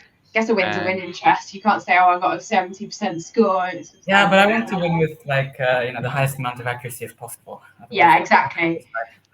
It's a shame when you lose a winning game, you don't get anything for it, and you're dominating. That's what's painful about chess. Probably Jan Morawski, do you think? Yeah, Jan. Yeah, we looked at his game before, didn't we? He's improved so much and just became a CM after doing well in the one of the junior tournaments abroad. And yeah, he's. So just gonna watch out for any perpetuals here. He's also super fast. He's on the academy and he plays in our tournaments and he just blitz away. Very good. And probably a big candidate for the accelerator program. Yeah, okay. That looks good. But yes. So after it takes on e5, is he going to go? Knight takes. Probably just go knight takes e5. Yes. Yeah, and then it's just straightforward, isn't it? Black has to exchange queens, otherwise queen f7. Yeah. Yeah, and I guess he didn't want to allow any perpetuals. Yeah, that makes sense. He's got a picture of a snowman as his background. Yeah, he actually, is it Saturday's day? Yeah, he played in the Oxford Mega Final today. I think he got 5-6. So he's had a bit of a chess day, and I bet he'll probably play most of the night. Although I don't think the Oxford Mega Final would have been too challenging for him. Under 14s. He did drop half a point though. I looked at the results. Queen f7 is probably a bit careless, so Queen f6. Oh, so probably Queen a5. Yeah. I would play knight b4 or something. I was going to play it, and then I thought actually it's a bit, but I suppose it's not. I mean, it's not necessary. Yeah, exactly. That's what I was sort of getting at. You could tell it was winning, but you could do anything else. Oh, timeout. And also, White was going to win on time anyway, so that's a good way not to avoid perpetuals, wasn't it? Yeah. So I wonder when they don't put increment on these, on this tournament. Then have they never done increment? It's always just been the format. I think a lot of there are a lot of tournaments without any increment, basically. I think. Yeah. Shreyas, do you like non-increment on tournaments? Frankie Malaxoni against Frankie Corey and- Sniper. Oh, that'd be an interesting one. Okay. Charlie's got the white pieces. So White's got more space. Did he play? Oh, he didn't. He didn't play 1G3. He didn't play the sniper. It was a carrot. He's... So what's going on here then? I think I prefer White. So White's got more space, but it's not that clear. Maybe that knight. What's the knight doing on F1? Yeah, it's hard to say. Should be. Okay, I prefer black maybe. No, okay. No, I'm White has my rooks. So why do you prefer black then? No, just because of the pawn structure, all the pawns are fixed and dark squares for White. Right, yeah. I think White, no, but White has more active rooks, so yeah, probably for White then. And then White just needs to get that knight in the game, surely. It's bad on F1, it's not doing anything. Yeah, but White rook c6. I would try to double on the 7th rank. If White can get knight d2, knight c4 in, then that bishop on f8. But what was rook c6? I think this rook b7, rook a7 was pretty good. I think that was a pre-move because the pawn was on c6. I don't know, but it felt like a pre-move. Knight d2, rook d3 actually now is the problem, yeah? Yeah. No, king f2, knight d1 check. Yeah. Although, no, actually, how do we unravel? Rook d3 anyway, quite annoying. Yeah, White missed the chance to bring the knight to c4. Yeah, why is White exchanging on pieces? And now you come to see that the pawn structure. Bishop takes c5. Yes, no, that's working. Oh, because it's check. Yeah. That's okay. Black's still got the advantage now because this drops. Rook g3. Yeah, the pawn structure is. Oh, is this you can educate me. So if you've never got the c pawn, is this going to be bad? Oh, because we're just going to lose loads of pawns. Yeah. Yeah, this is why White should have kept pieces on the board because his pawn structure. King g3 and then. Just yeah. The h pawns just okay. Yeah, this is. Oh no, it's just this is very grim. Game over now. Yeah. And Frankie's very fast as well, so he's not going to get into time trouble. Yeah. King h5.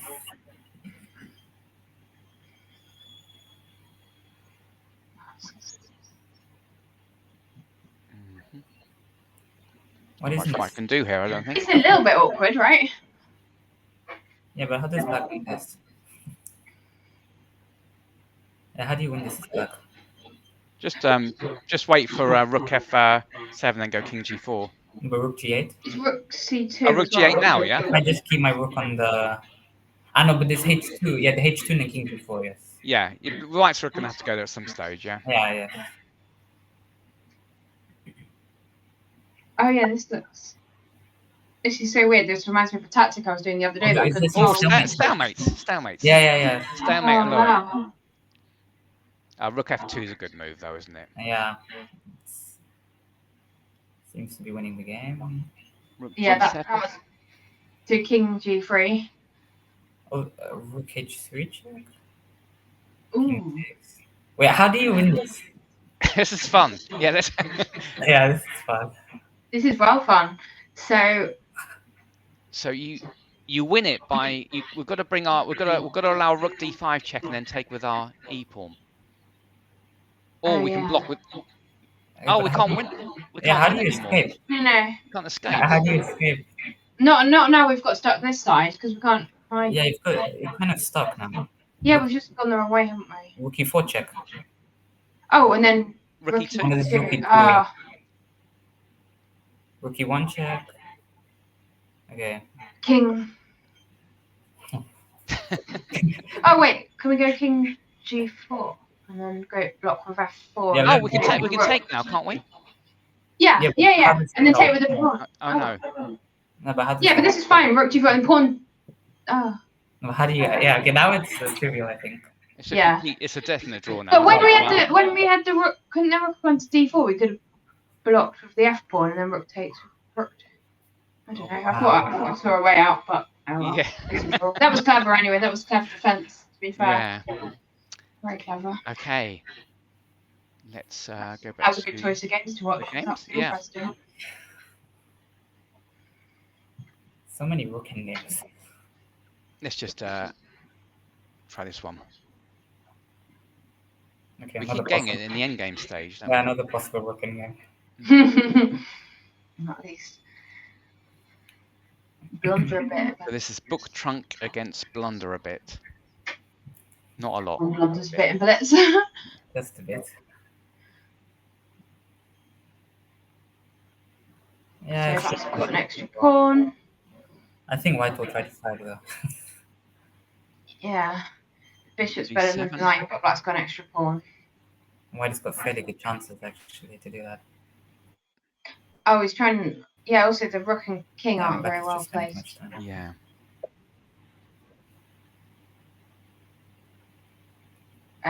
So is white going to try and win on time here? Oh, that's true. Oh, that was- what? that That's was- a blunder. What? Taken. Yeah. That's No, but Silly. bishop c5. I mean, even if white was trying to. Oh, no, king He's still going to win D2. on time. King He's still D2, going to win on 94. He's done time. it. He's done it. 94. 94 check. Oh my god, it's been on the board 94. for so long. But he's going to win on time. He's playing for time. He's going to win on time. I know he will. Yeah. Oh no, B3. Yes. He's still got a pawn. Queen rook takes c3 check. He's going to win on time. Takes c3, rook takes c3. No. That is so painful. That's the kind of thing that would put me off playing like Oh, chess with no increment. Well, That's- exactly. That's so takes unfair. c3. At least you get a draw. Although that was a bit careless taking on c5, bishop Yeah. c5. As soon as I see knight b3 check, I'm queen moving, knight takes a1, rook takes c3, and okay, I'm not losing it at least. But then again, they might have been playing since 5 o'clock, and I'd be plundering everything by now. So anyway, a well-deserved win for white. I think Book Trunk's is playing all night. I think she will be. Yeah, I think so- I'm streaming as well. So Oh. right, I'm gonna let Danny Gormally in. There we go. Hello, Danny. Oh, hello, Tash. How you doing? Yeah. Good. So yes, I will switch over. A big thank you to Shreyas in the middle of your tournament. Best of luck. Hope it goes well. And get some sleep. Yeah, really. Yeah, thank you so much for coming on the stream. No worries. Thank you, Sarah, very much. Lovely to see you. Haven't seen you for a while. Yes, really nice. Thank you. And thank you, John, as well. And I'll see you for the seniors. You will, yeah. Yes. Obviously. Yes, Thank you very much. That was fun. Thank you. Right, Yeah. thank you, bye everyone. Right. Really appreciate it. Hi, bye, Danny. Hello, Danny. You've been playing because you're Sir Gerhardt, aren't you? You've been playing winning quite a few games. I'm fuming. I lost the game at the end. I was so tilted. I just Who did you Oh. just lost to? well, I lost to a 2200 rated player, but I felt it was better. But then I played this move Rook C8, which is too casual, and I wasn't really thinking. I'd like the golf on in the background, and there was like the Champions League final, and it's like. But then he goes like Bishop A6, and then I have to take the draw. Really move the rook, right? Rook C6, Bishop B5. It's a draw. But then I sacked the exchange, which I probably got enough compensation for objectively. Maybe I was even better at one point, but obviously it's a position you could lose, and that's what happened. My opponent, whoever it was, converted it quite well. But up to then, I won all my games. I was flying. But the problem is as soon as you lose a game, Natasha, it destroys all your momentum, right? Yeah. I felt really suicidal. I remember that. Oh no, Danny, don't not on a 5-minute Blitz marathon game. I was leading. I was like the first person to 100 points. Yeah, but are you making a serious bid to? Nah, I don't think so. It's just too depressing. Like to sit there for like 10 hours playing against 800 ratings. It's just the worst thing. It's just like that. You know that the myth of Sisyphus, right? Tell me. Hang on, I better turn off Facebook so I don't get. We're on the stream, by the way, Danny. By the way. Yeah, but I'm not sharing the screen, so that's okay. Yes. I don't think I'm sharing the screen. Here comes Zoe. Yes. Right. Hello. Hi. How are you? I'm good, thanks. How are you? Good. I'm very well, thank you. Okay. Now I think we said Zoe, you're going to share your screen, aren't you? I thought Danny. Oh, it's Danny. Yeah, I'm going to share the screen. Right, you are Danny. Yes. We'll see his Okay. score. I've heard great things about. We've got to see it. Okay. Yeah. So, okay, this is the screen. Yeah. I'm gonna pop off after this, but I'll hear your legend first of all. Well, Actually, I've got a text from Keith. He said he's playing terribly. Oh, dear. So he's not in great form actually this year. And He's in it looks fourth. sorry. Yeah. Yeah, he's probably going to win it because he'll just keep going. But David Hayden's started to. But who is not the bishop sacrifice? I don't know. I think it might be an engine user, right? No. It's a very interesting plan. Let's analyze all their games, right? They're very interesting. I've got a theory who it might be, which should be really funny, but I don't actually know. You check their profile, Danny. Let's have a look at who they are. Yeah, it doesn't really give much. Because I think they only joined a day ago. I think I might know, but I'm not going to say because I. Oh, tell us. You can't say that and not say that. I just did. You've got to say who it is. No, because I'm just completely guessing and I could be wrong. We work out who all the title players are. But if I'm right, it's a good player.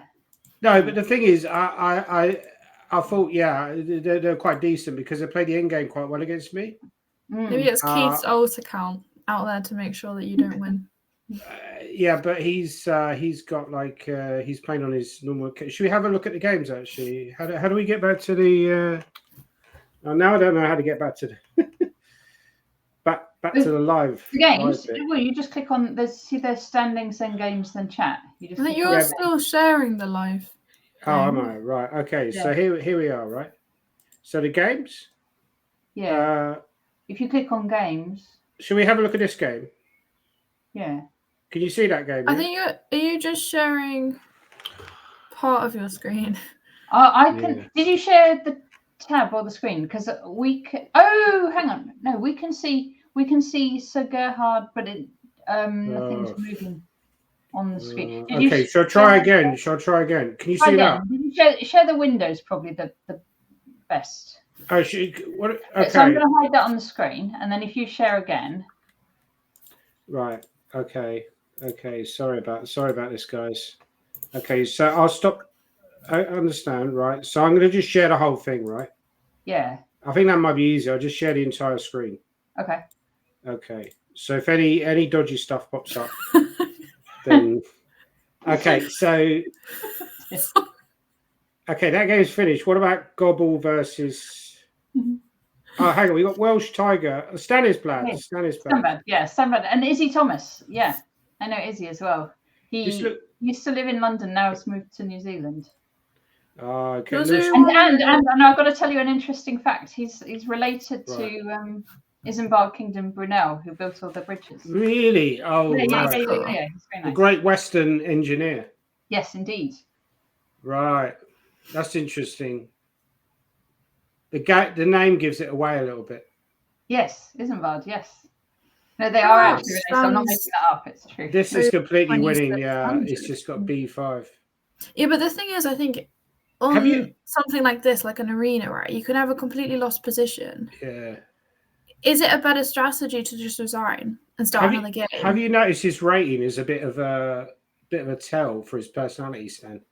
26, 666. Good rating. 666. The sign of the devil. Right. I'm only kidding, guys. I'm only kidding. Oh, Jan Moravsky. Can we have a look at his game? Jan right. Yeah, so he's an Oxfordshire junior. I know him quite well. He's recently gotten the CM title. Okay, he's a piece up. He's a piece up. I played him at the Isle of Wight, and I won like an exchange and a pawn in the opening, and then I so nearly lost and eventually won in the end. Yeah, he's had some really good results recently. I think he beat Conor Murphy. Maybe was it last month or the month before? Yeah, I think he beat Keith as well, or maybe I'm getting mixed up with someone else. Is he the one who gets coached by Charlie Story? He definitely used to. I don't know if he still is, but right. This is quite a bit. This is quite a big game actually. Hayden game. Should we have a look at this? This looks kind of drawish, right? Hayden's black. Oh, he's a pawn up though. Oh no, is he blind? Not anymore. He's not. Yeah, but now he's going to. Yeah, he'll get both those pawns on the queen side. Yeah, he's better. He's better. Oh, I'll go against Lance. Lance Master once. Yeah, this is bad. This is bad for white, I presume, because you can take on b5 and then bishop d2, but then he goes bishop d6, I guess. Hi, Prokhorov. He's just going to go king c2, king b3, king b3, king c2. Sorry, but actually this looks drawish, doesn't it? Because you just wait. Wait. How do you stop the bishop just moving back and forth? Okay, he's going to come around again. Wow, this is amazing. Also, I played up loads of games forgetting that it was guillotine, and actually, because you're so used to playing with increment, Natasha. Yeah. That it's because if you leave yourself with it, we've seen some games where if you leave yourself like 40 seconds or something, even if you've got a winning position, You're going to have to go for f5 at some point, right? It's his only try. Yeah, exactly. Well, that's what he's done, but this is he really didn't do drawish. When the king was. Yeah, this should be a draw. He's going to have to do something spectacular to win this. Well, he's going to win on time, isn't he? I'm not sure he will because he's only got the guy's got a minute and 20, so an hour and 20. But he plays 50 moves and then sacks a pawn on e4 and then plays another 50 moves. Yeah, but how's he going to sack the pawn? Because you actually just lose the pawn and then white will just wipe out. So bring the king around to c3, so the king has to come back to e2, and then play. But if you bring the e4 and then actually if you move the king, I go king e4, right? Yeah, he should have done it before. Yeah, okay, they got this. Alrighty, I'm going to leave you two to it. Oh, thank you. See you in a little bit. I was So you're alone with me. That must be quite a scary thought. We've got Lance Master versus Aggro apparently. Where's that happening at some point? There was a mention in chat. I don't know. Who cares? No, I'm only kidding. So, what do you think about this whole deflation debate, Zoe? By the way, did you see I posted something up on Facebook about how all these people are higher rated than me when they shouldn't be, just because they're inactive players, and then they've come back and played 2 or 3 games, and suddenly they're playing off their old rating. They've been rated off their old rating, and I just think it's a bit of a disgrace. But yeah, but I mean, if they just play a couple of games and then don't play anything for 12 months, they'll disappear again. And if they continue playing games, then their rating will drop as well.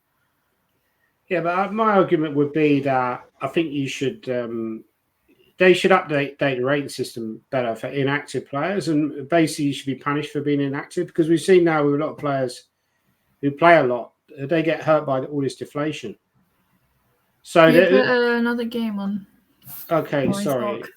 Yeah. What about this Frankie game? Oh yeah, against Lee Bullock. Oh yeah, this is a clash of the giants. Frankie's a nice guy, actually. Like, his brother's obviously a very strong player as well.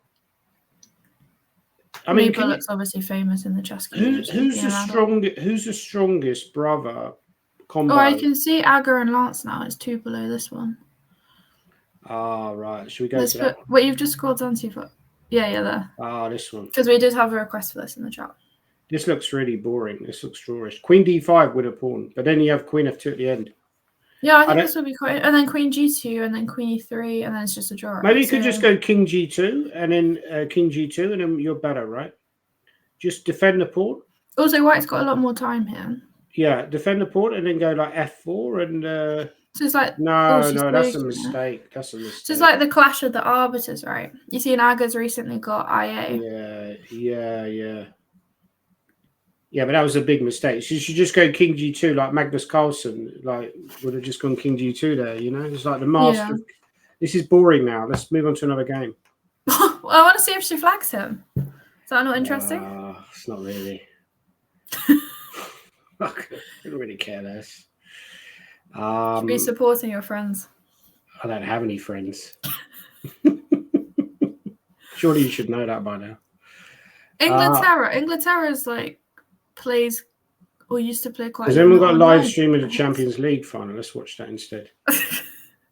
What about How's Keith doing? Keith's playing right now. Yeah, where's Keith? Maybe he's on a break, right? Yeah, here he is. He's got quite a tough game. He's played actually Pablo DMP from Spain. Keith's a pawn down? But then White's position looks quite good with the. Well, if you take, I go rook d3. Yeah, I'm definitely better now. Rook b3 would be a good move, I think, just to attack the queen. Rook b3 looks interesting, and then maybe you could bring the other rook to the d4. I think you're a lot better because if queen e2, I trade and go rook b4, I might win another pawn. And then rook d8's coming as well, right? If you're not careful. I mean, you know, Keith he said to me he's not playing well. It's maybe this is one marathon too much, but I still think he'll probably end up winning this tournament comfortably. But maybe you can take him out. You can be the one that stops him. Maybe every time he gets a streak going, you time it. So as soon as he finishes a game, you press to get one. But you know, when I played Zoe, I was surprised because I thought I'd get a lot of pairings against the stronger players. I was expecting to play Keith. Like G6 would be a good move here. Just don't fall for any back rank tactics. Maybe or just just go G6. Guess what Carpal would do? Just go So he's played G6. They're probably watching you. Queen F3. Queen F3. Oh my god, that's a terrible blunder by Keith. He's just lost. Like okay, now Rook BD3 wins. I think. Yeah, I was going to say Rook D3. Looks hang on, it's the guy watching the screen. Oh, okay, no. now take and go King G7 maybe. Yeah, because if you go Rook D1, then maybe Queen takes Rook C8. But then even then, Black's just 2 pawns up. Can they do that? Do you think some of these people watching the stream? Well, like a stream snipe, maybe. Oh, but now he's feeling guilty. Oh, hi, Bunny. Oh, we got some comments. Yeah, Lance Master Aga ended in a draw. Daddy, you're sharing your screen. Oh, sorry. You can see them. I'll just tell me what the I'll tell you what the comments are saying. So Lance Master said his game with Aga ended in a draw. So he probably has to go Queen C3. Oh, but Keith's way up on time. Yeah. Bunny said hi. Yeah, he's probably going to win on time anyway. Like even though he's because it's guillotine, right? King E4. Yeah, this is something I was watching some of the other commentary earlier, and people were saying the thing is with Keith's games, right? Every time you tune in, he's always got about 3 minutes left, and his opponent's got less than 1 minute. He just plays quickly. And then because you get through more games that way, right? But obviously your accuracy, he'll win this on time. Yeah, also he's very, very strong in rook and pawn end games. You know, the one time I played him online in a Blitz game, I was a pawn up going into the end game, and I managed to lose it. It's quite embarrassing. Yeah, he's very good at it. But he's just way up on time here, so he's bound to win this. And now he's probably got a good position anyway. Well, this is the thing, like I'm saying, you don't want to get into an end game with Keith. No, what is he doing? Just go rook A1. Oh, and that's the wrong pawn to push if you're ever going to push any, because like the queen's... So that game's over with. Well done, Keith. Yeah, he held his nerve well there, actually. A lot of people wouldn't have... Unlucky Pablo DMP. We were cheering for you, mate. We were all rooting for you. I like Keith. Oh no, I like it. I just don't want him to win. So who else have we got playing in here then? What about Charlie's story? Yeah, let's have a look at Charlie. Good luck, Charlie. See how he's doing. He's in trouble here. He's in trouble. He's getting attacked. Ooh. No, rook E6 actually. But he is a piece up, isn't he? You can take on E3 when your piece back. Okay. But then what's Black's doing okay. Rook D8 would be a good move. Threatening rook D3. Yeah, Black's piece. If Black can get the rook active, maybe that pawn could actually. Maybe rook D8, Zoe. Rook E1 with the idea of rook D3, queen D3. Yeah, no, that's quite clever. Rook E1 for sure, because he wants to put pressure on the pawn. They're all stream sniping. Queen F5 maybe. Queen F5 and then because then no, rook E8. Okay. I don't like rook E8. I was going to say, could you have just moved your king to like G7? Because if queen E4, there's queen H3. I didn't like rook E8. It's too passive. Yeah, like because the queen wasn't threatening to take on E4 because of queen H3, right? I think Charlie will fail to win this, actually. The guy's actually got enough time. He might even be better here. Rook D1. I didn't like rook E8. It's too passive. You needed the rook to stay active. Like while the king was still on H1, I think just like king G7. Queen A7 and queen A5 and now rook D3 would be... Oh, but then E3. E3 you play. E3 and then White's king's... Maybe you shouldn't have taken the pawn. You just maintain the blockade. Yeah. I don't know. Maybe you should have just played. Yeah, just E3 is a good move here, yeah? Yeah, like queen back to E3 would have made more sense than taking the pawn. So E3 now, how do you stop? I mean, maybe you play like... I can't even see him, because then queen E4 is a big threat, isn't it? So you have to cover that diagonal. Oh, but queen E4, queen F3? Maybe queen F3 next? This looks... Also, rook F7 is possible as well, right? Yeah, this looks dangerous for white. I don't like Yeah, I think white would have had to have tried, instead of rook E2, tried to cover that. Maybe rook F7 threatening queen B1 check. Well, like maybe queen A8 was better covering the diagonal. Oh, queen F3 looks dangerous as well. Queen F3, queen check is good. King H2 though? And now rook F7, is that? Yeah, I would have gone King H2. I would have gone King H2 because now you have to play Queen B5 or something. That's super scary. But that doesn't even save it because of Queen F1 and Rook F2. Yeah, Queen F1's the idea.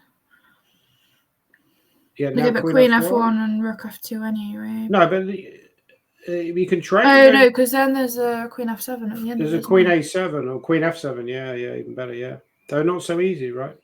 Okay, so Queen. You can go Queen F4 and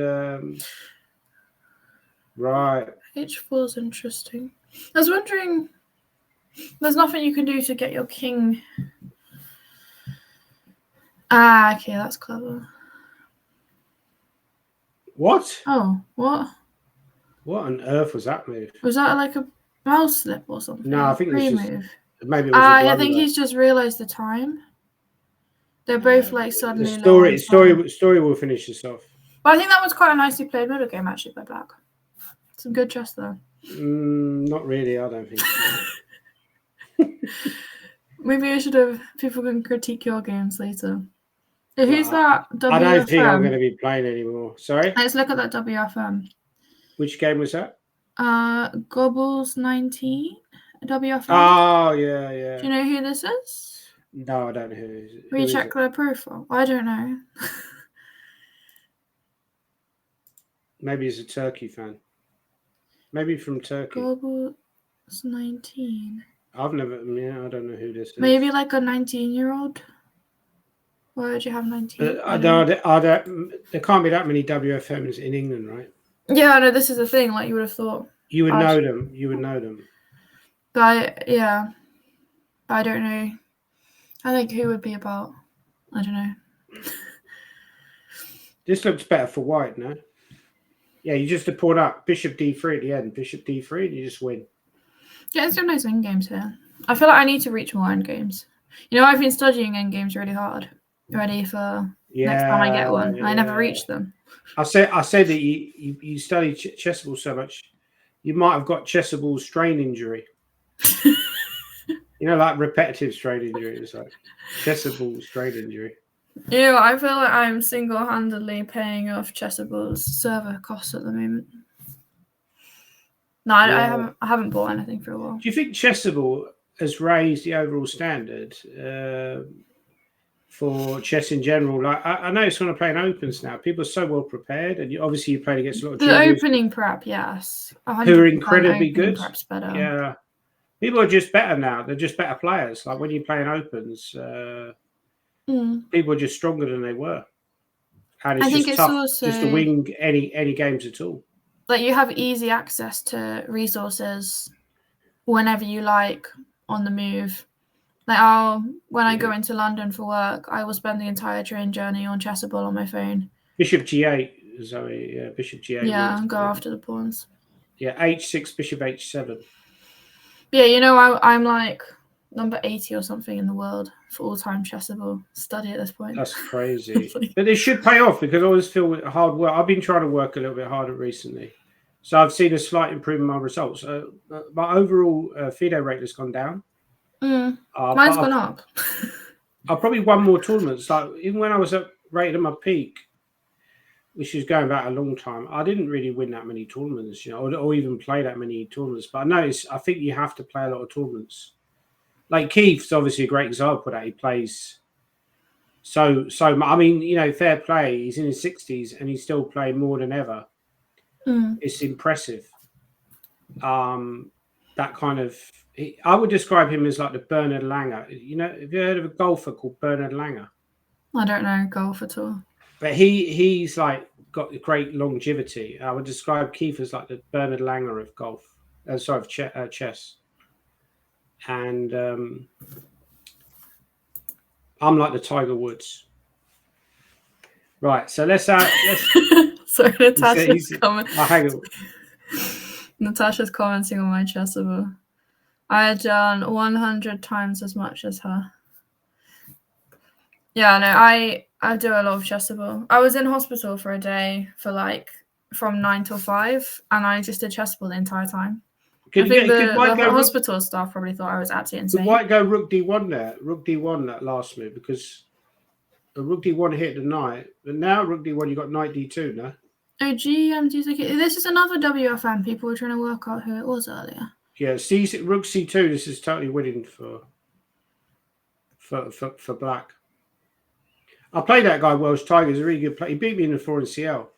I think it's the same guy. Actually, Jose. Oh no, sorry. There's another Welsh player I played. I remember. Can never pronounce his name. Like Totchek or whatever. Who's this one? Who's? I'm not sure. Everyone was trying to work it out earlier. No one seemed to know. Greater London-based WFM. You would have thought I would know. A London-based WFM. Could be another fake account, right? What do you mean a fake account?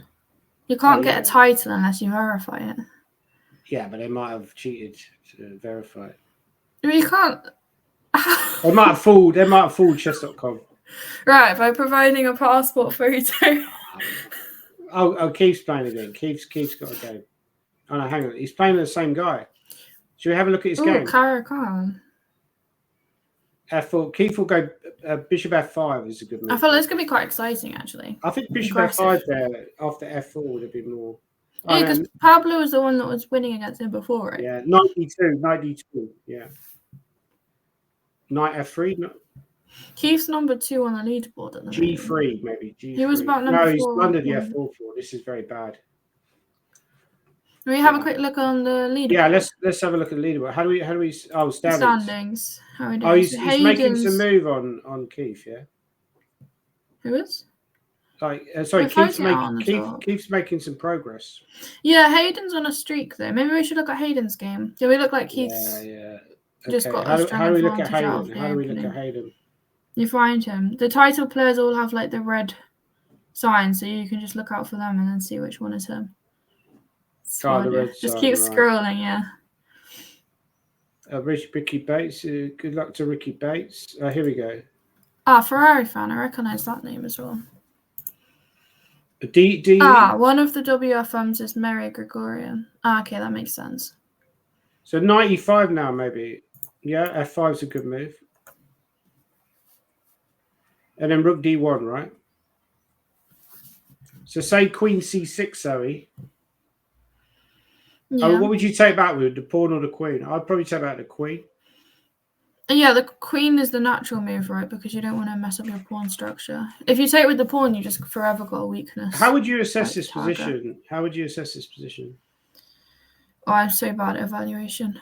Yeah. I mean, objectively speaking, White must be doing well, right? Yeah, because normally if your pawns are in dark squares, your bishop would be bad, but that's actually a beautiful bishop. But if black can go for like bishop f6 to trade that off, the pawn on e4 might be. What's a good move here, though? What's like if you can get a rook to d3, for example, it could go wrong for white quite quickly, right? So he wants to maybe b5 is a threat now. I'm not sure about queen g3. I'm not sure that was a good move. Because now he could go queen e6, yeah. Queen a4 you maybe have to play, right? Queen a4, but then yeah, a6. white needs to try and get moving on the queen side. a6. Could be my secret account. Rook d1, and then... Maybe I need a secret chessable account. Wow, that's a good move by Hayden. He is actually surprisingly good black. Yeah. You know, I said to you like a few moves ago that black should be aiming for rook d3. But I think if you go back a few... Can we go back a few moves on this game? Yeah, you've got control. Like this position, right? When he went queen g3, sorry. You know, it was here where you said white's doing well, and I said, well, if black gets rook d3 and then black's... Yeah, maybe it's on a knife edge. Maybe he had to play some weird move like b5 sack a pawn or b5 takes queen e6, but that probably doesn't quite work. So, I mean, could you try and prepare b5? Yeah, I mean, like bishop. You could even go rook c1. Maybe the computer would go rook c1 here. Is bishop d4 completely crazy as well? Also possible. But bishop d4, I can always go queen d5 in response to b5. Ah, yeah, but you can do the same after rook c1, right? Okay, okay. No, it doesn't work. Yeah, I wanted to do something a bit strange here, but I don't think there's anything that clever here. I might be wrong. Should we go back to the current position and see? Yeah, how do we do that? Well, you're the one watching the game. Okay. Yeah, he's going to lose. He's going to lose. Yeah, that one's a monster. Yeah, Hayden is a good player. I mean... you paid Hayden off to try and beat Keith. Well, I think Hayden... When I played the first year they ran this, I lost out to Harry Greve. But I'm pretty sure Hayden was up there. And I've lost to Hayden before in the British Blitz Championship over the board. He's not a player who knows a lot of theory, but he's got a lot of natural ability. I'm pretty sure I beat him in an online Blitz game once. He was completely winning and then like hung his queen or something. Yeah. He can be a bit up and down quite as nice. well. Like, he can be a bit up and down. I think his openings kind of let him down in classical chess. But his general, this way he's always got a high Blitz rating because he's got good natural instincts. And he plays quite a straightforward style as well. He doesn't, he just plays simple moves, right? Which is perfect. Simple chess. Yeah. So now Queen E3 check is coming. Yeah, I mean, this is totally Queen E3, Queen E2, right? Queen E3, Queen E2, D1. It's game over now. Queen E2. A good game by Hayden. Nice. So he moved. See, I told you about the Rook D3. Right, let's move back to the Keith Arkle game, right? Whose move is it? Keith looks White's, I hope. Yeah, it looks to be doing well for D3 check, maybe. And then just take on F4 and take on E4. But there might even be something stronger, like Queen A2 might be good. But this just look, this is Keith. No, I don't like the king in the corner like that. Could he have played King F1, or was there some kind of tactical, like, with Rook F? Yeah, okay, that's clever, actually. King F1, Queen F4, Bishop F4, Rook F8. Yeah, this is G3, G5, yeah. Yeah, I think it just goes back to the opening because... okay, maybe here, actually, it looked like... Actually, even here... Could you play, like, Bishop E5 here, Zoe? Would Bishop E5 be a move? Bishop E5. Oh, hang on. Go back to that. You can go back to the position. So it was something like this, right? He took there. Okay. Turn the engine off before you go. Okay, so takes. Rook takes, right? Yeah. Yeah, Rook F5. What about Bishop E5? You want to turn the evaluation off as well, because it's just confirming you're right. I mean, to be fair, it did take me 0.2 seconds to see that move was possible. But, yeah, I mean, it just looks quite good for White, right? So even though he won a pawn, Keith, he ended up in a bad position. So maybe, like here, why not go Queen D5? Why go back, actually? He says, maybe go here, and then if knight E4, then you could even drop back to E7. Maybe in 10 B6, right? B6, Bishop E7. Yeah, that position where you had Bishop E5 on the board, that looked like my kind of chess. So it looked like. I mean, even here, I'd be very worried about Bishop H4 if I was black, because you have to go F6, which is quite a weakening move. Maybe you have to play F6. It's like, it feels weird because black's technically a pawn upright, but then it's the F pawn that you've lost, and it's almost like White's dream position. You know, you get some of these positions when you're going to go for an attack, and you just wish you could take the F pawn off the board.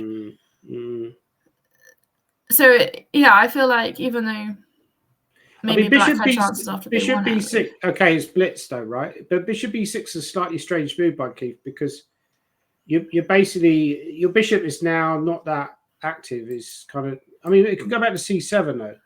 Maybe you should even go back to C7. Yeah, maybe that was his idea, to put pressure on E5. Because if you can get rid of the E5 pawn, then if you have to play F6 at some point. Yeah, I think knight G5 looks wrong. Firstly, Okay, so oh wow, so you went queen h5. Yeah, taking looks correct. Maybe just f6 here for black, right? f6, and then if you take it, then I just, well, I suppose, yeah, it looks a little bit scary though. Like bishop e5, and then if you then I got knight e5. Knight e6 and then bishop e5 and try and win a couple of pawns. Or what about here, Zoe? Because if you take on g5, maybe knight f6 is working.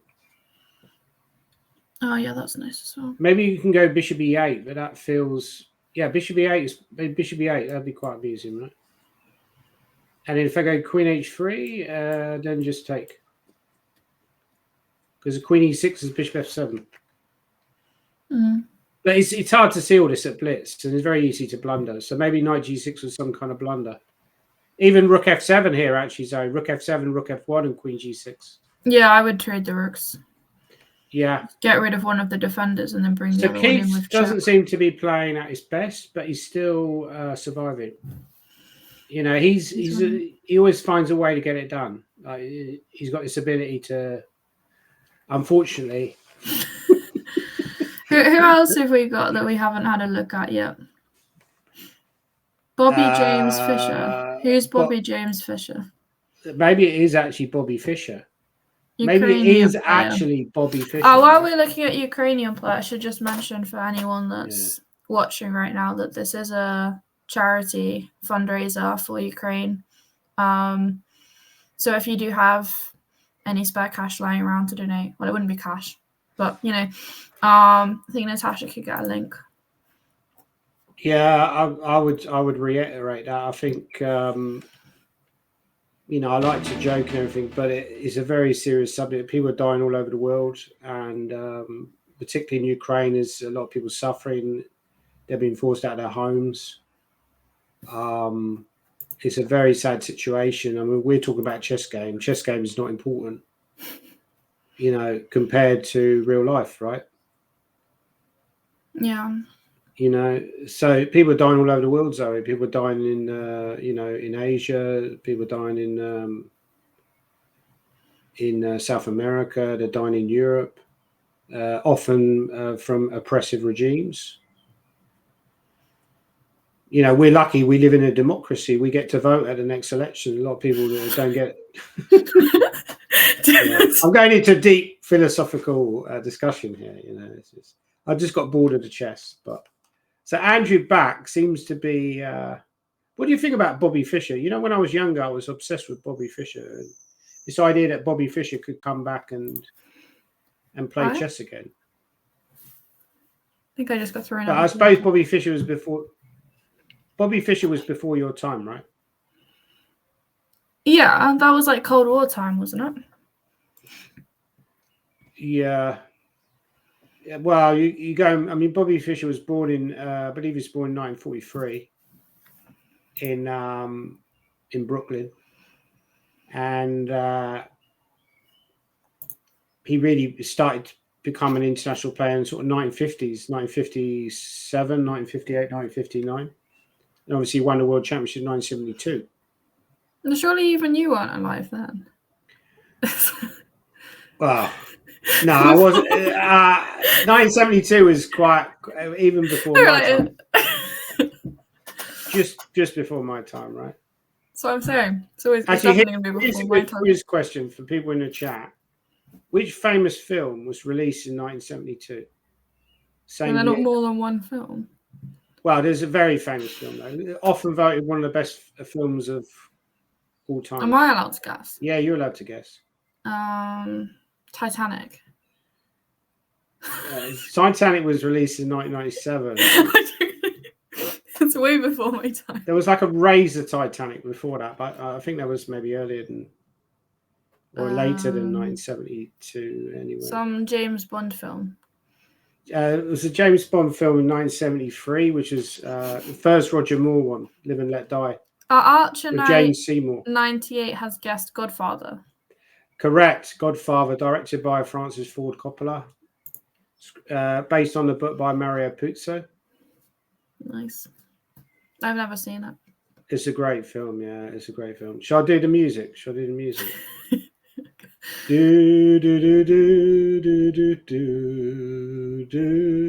Keith is the godfather of the 24-hour. You know, nobody can take him out. The 24-hour. Is it, God, he seems to play. How's he doing? He's playing Pablo again. He's playing the same guy. He just seems to have a private match with this Pablo guy. I noticed that. What's the current score? If you like. Okay, yeah. But between the two of them, can you? Okay, see Keith is some way behind, right? If you hover over Keith's name, Pablo's some way behind. I mean. No, I meant like in their private match that's going on. Oh, okay. Can we see that or no? That's the wrong game, right? No, I thought if you like hover this over is a Keith's new game. name, does it not show you? Or does it show you your score against him? Actually, yeah. What is your score against Keith? Shall I have a look? Oh, 2-0. Okay, I think it was showing if you go back, if you hover over Keith's name and then don't click on it, just hold your mouse on it here. I think I was right, but no, on the actual name bit. Oh yeah. It was showing a second ago. Yeah, that. So 20 wins, 1 draw, and 1 loss against Pablo. Wow, that's just a crush. So they've played 22 games. They played loads of time. Maybe just 22 times tonight they played. Quite possibly. Now he's probably this guy's a regular player in the 20. Talking about Spain, I was actually this is a controversial subject, but I was reading about the Spanish conquest of South America, and it was quite horrific actually, the brutality they carried out. So, yeah, but that was a long time ago. Yeah, people had different, values then. So it was what you call a genocide of the they destroyed the Incan Empire, which was based in Central America, Mexico. Yeah, I was trying to work out what's going on in this position. I mean, white must be better, right? The bishop and the better pawn structure. But how would you actually make progress in this position? Yeah, definitely white's better, yeah. I think you just eventually put the rook on c1. You could have even done that last move, I think. I would play rook d1. I like the fact that he's brought the king in, though. I think that's... but actually, I think he missed knight d7 because I don't think he wanted to exchange the bishop there. Yeah, I liked king f3. I think king e3 is a bit premature. Because now... Maybe knight a5 is an irritating move. No, not knight a5 because bishop e7. So I'm blundering. Maybe f5 by black just to get some... Threaten knight f6. Threaten something like f5. If e5, then g5. Keith's favourite pawn move. Use it against him. That's his famous a5. This guy's quite good, but you can take on a5. Knight a5, bishop e7 might be a tactic. But if you take, then maybe knight c5 first. Yeah, exactly. Or you'd be worried that you'd allow the rook into b3 as well. Might also. Yeah, I think you got to take on c5, right? Get rid of that bishop. Yeah, I think knight a5 is going to fall for. Or bishop you could e7. even. I think he's going to fall for bishop e7. So he will fall for bishop e7. I'm certain of it. King e2. King e2. Yeah, because the problem is now if knight c5, maybe you throw in rook d8 and then knight c4. The problem in knight c5 now, when I take that, I'm hitting the rook. Yeah, this is why I didn't like rook b3. I like knight c5. Yeah, that would have been equal. That would have been roughly equal, but now he's in a little bit of trouble. Yeah, because you can't take on a5. If you can't take the pawn, oh wow, rook b5. What a move! What a move! That's an incredible move. I didn't see that. That's a good move, actually. This guy can really play. He's a really good player. He's your hope. He's my main hope to destroy Keith. But bishop b4 is a good move as well. I missed bishop b4. That's a very strong move. Again, this is like Djokovic versus Nadal. This is like, amazing rallies. Okay, so what's happening if you take? Yeah, I was going to say if you take twice. The problem is you're knight c5. Knight c5 wins because you're in a horrible pin. Yeah, I was just wondering if there's any way you can let the knight drop and get some kind of rook perpetual. But you're always going to run. You still have this a pawn. Yeah. You still have this. No, this is resignable now. That's a shame. So I think you're right. So Pablo seems to be unlucky. Like he seems to be. So maybe he needs to Work on his technique. Wait a few seconds after the game finishes before starting a new match so that he plays someone else, get some wins to build up his confidence, and then face Keith again. But like, you think he keeps getting paired because he doesn't... Right. VHYX, hi, how are you? Prokhorov said Madrid's one up. I thought Madrid would win. Yeah. Is this Champions something? Or I had the winner of the derby. I had the winner of the I don't derby watch today. Football. I had the winner of the Epsom derby. I live vaguely near Epsom. Which I'm gonna get like DDoS now. I've been there twice to watch the derby. I went there. The first year I went was about 1998. Hayden's next game on because they're the two that are like really fighting out for the top. Oh, Richard Bates actually. Let's look at Richard Bates because he's a teammate of ours. Yeah, good luck, Richard Bates. Yeah, I was cheer for Richard. Who's he playing? Ukrainian FM. But this position looks good for White, no? Yeah, that pawn looks quite strong. And White's Bates is losing. Bates is losing. But Bates can be. He might come up with some tricky ideas. He's got I'm gonna go for like G3. Yeah, he's gonna. His idea is HG, FG, FG, H3, right? We'll just G3 Queen H4. That's quite clever actually. And the rook's hanging as well. So you got. But now. Wow. I think Bates has missed G3 Queen H4 at the end of it all. So Bates has got a very low rating for. But Rook F2, G3 Queen H4, King moves Queen G3, and then White's just resign. Yeah, that's unfortunate. He just. I would have said Bates would be about 2,500 at chess.com. I'm shocked he's as low as 2,239. Maybe he lets his dog play on his account. Oh, we've been raided apparently. Raided by who? Gian, Maria, Andrea. Who? I'm not very good at pronouncing names. Queen E6, you could have played last move and short the queens, but it's still completely winning. Hi, everyone who's joined from the raid.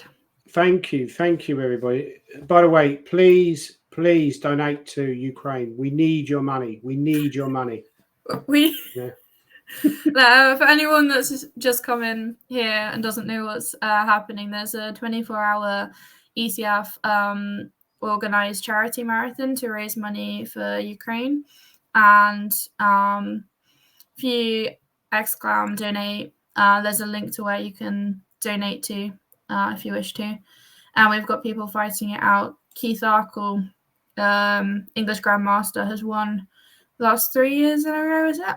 Yeah, I think so. Yeah, I think the first year it was held was during the lockdown, and Harry Green won. Checkmate COVID then, right?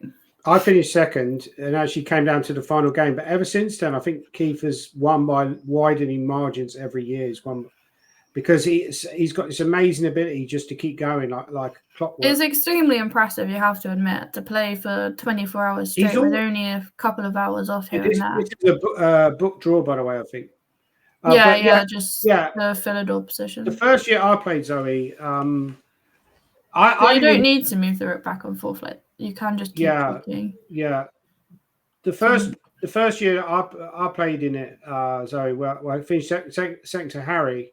I didn't even intend to play for the full duration, but I came on and I started doing well, and I started moving up the leaderboard. So I decided to play a lot of games, and I was doing really well. But when I woke up again, Harry had a big lead, and I kind of ate into that lead, but wasn't able to quite. But by the end, I was so tired. It was just like a horrific experience. I just hated it. Yeah, I had this for university exams. So we would have, it was a result of COVID because of everything having to go online and all of the sort of issues that came along with that. We had 24 hours per exam at university, open book. Right. But because of that, they would say, oh yeah, it's meant to only take 3 hours, but they would make them so difficult. You couldn't Google anything, whatever, that they actually would take 24 hours. Right. Yeah, I just remember having 6 exams over a couple of weeks where I'd be up for 23 hours straight writing exam papers.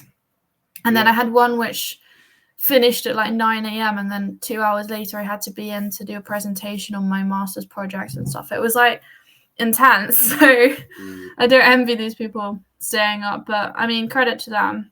I think it is difficult to stay awake that long. I just found when I played earlier and I played for 2 hours, 15 minutes, I already felt tired and I just felt like my quality of chess was dipping by the end.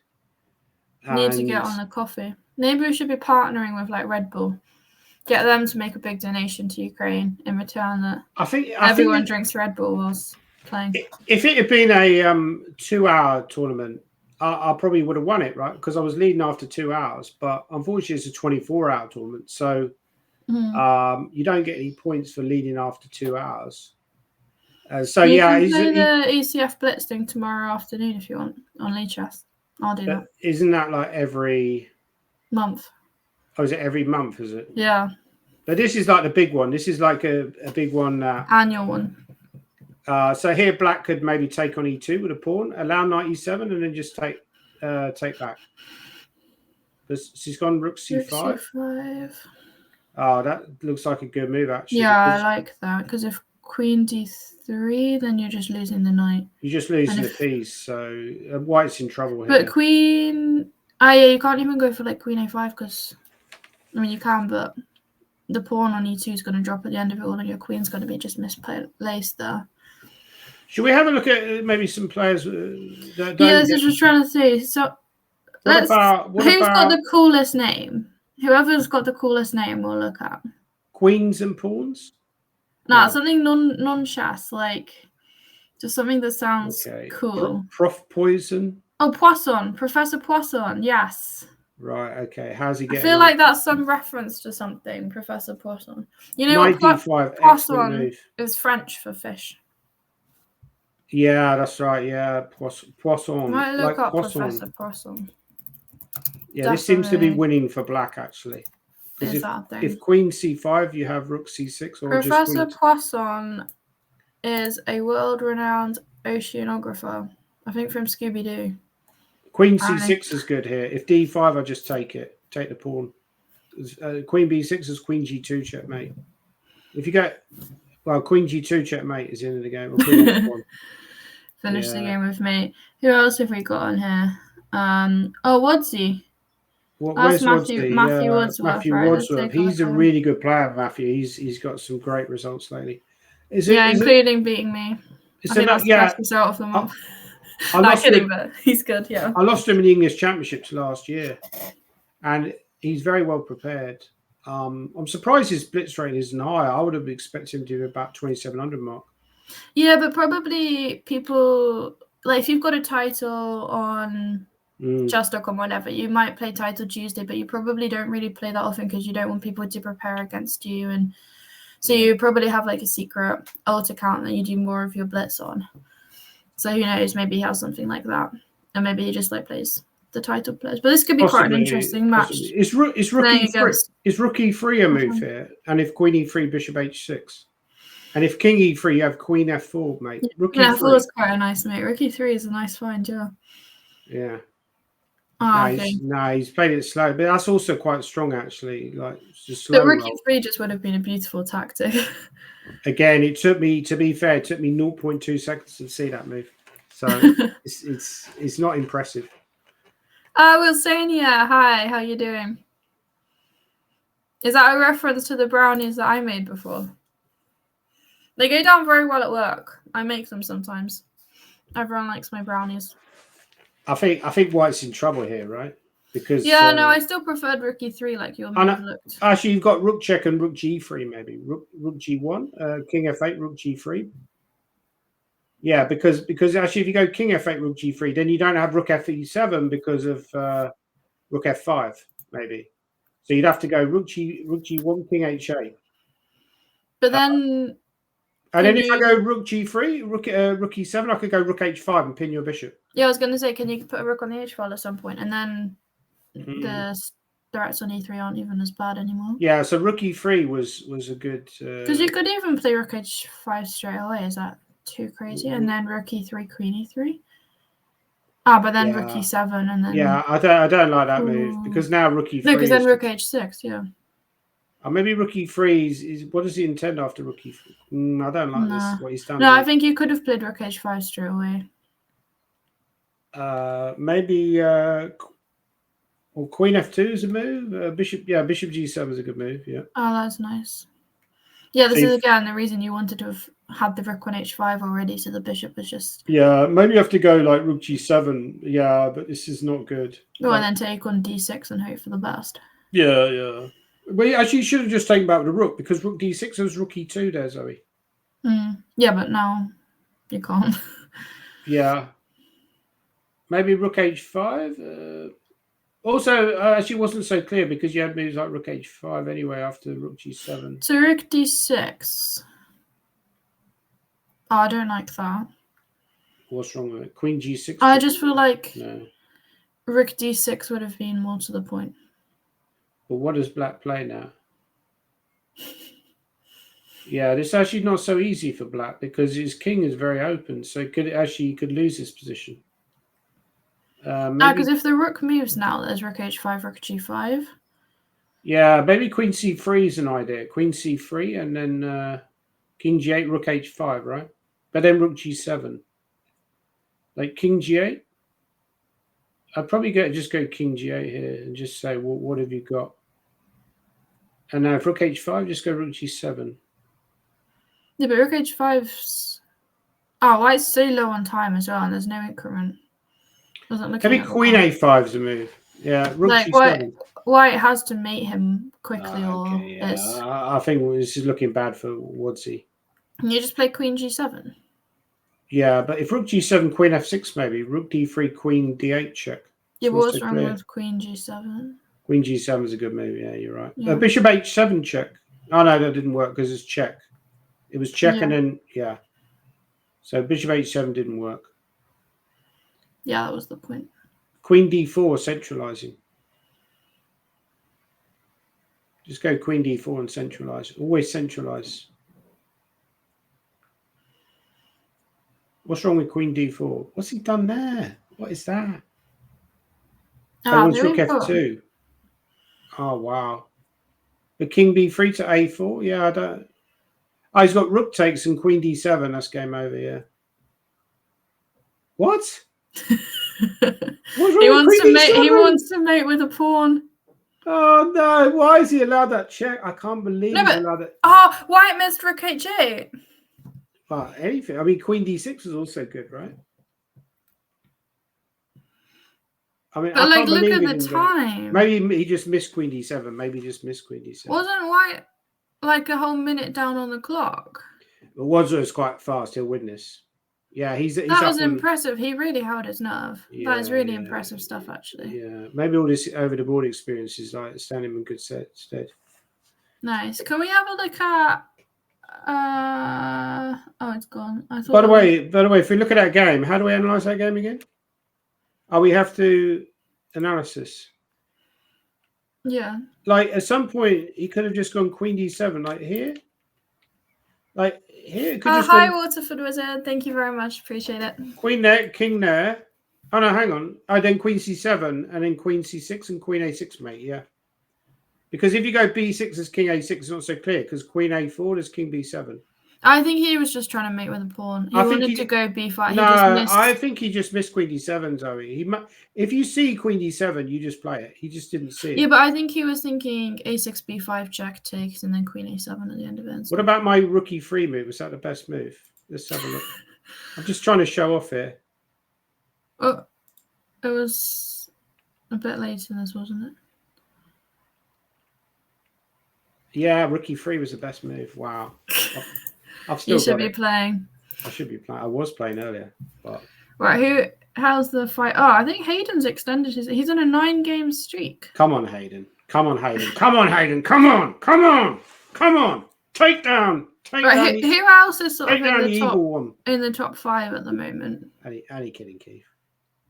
Who else? Yeah, let's have a look. Queen and pawns is doing well. Queens and pawns. Can we have a look at not the bishop sacrifice? Have you noticed a lot of them don't have titles? I'm a little bit suspicious of these 3 people.